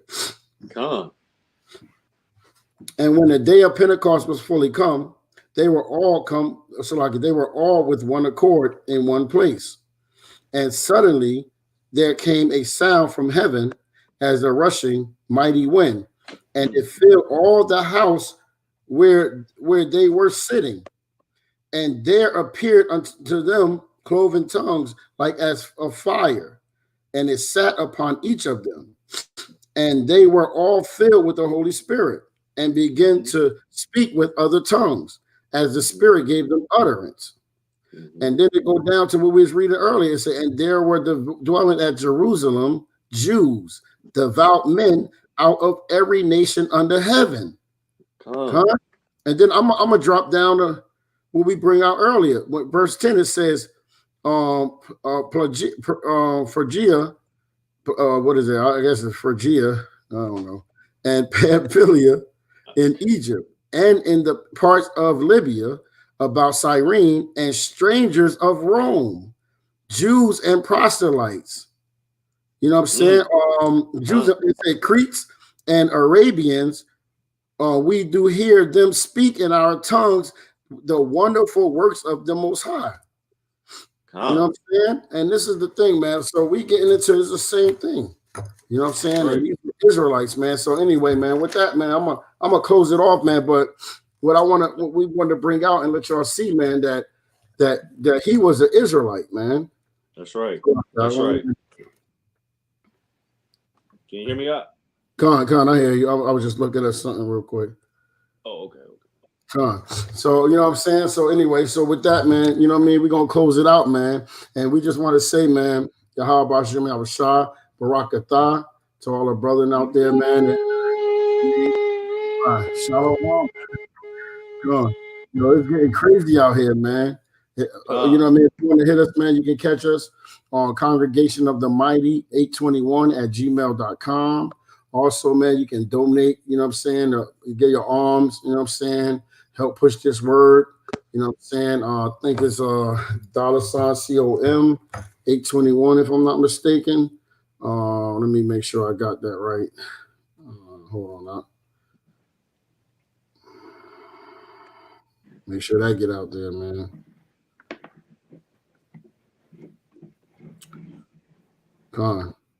So yeah, $COM 821. You know what I'm saying? You can donate whatever, man, and help us push this word, man, and help us, you know, make these moves, man. Go gather up other brothers, other places.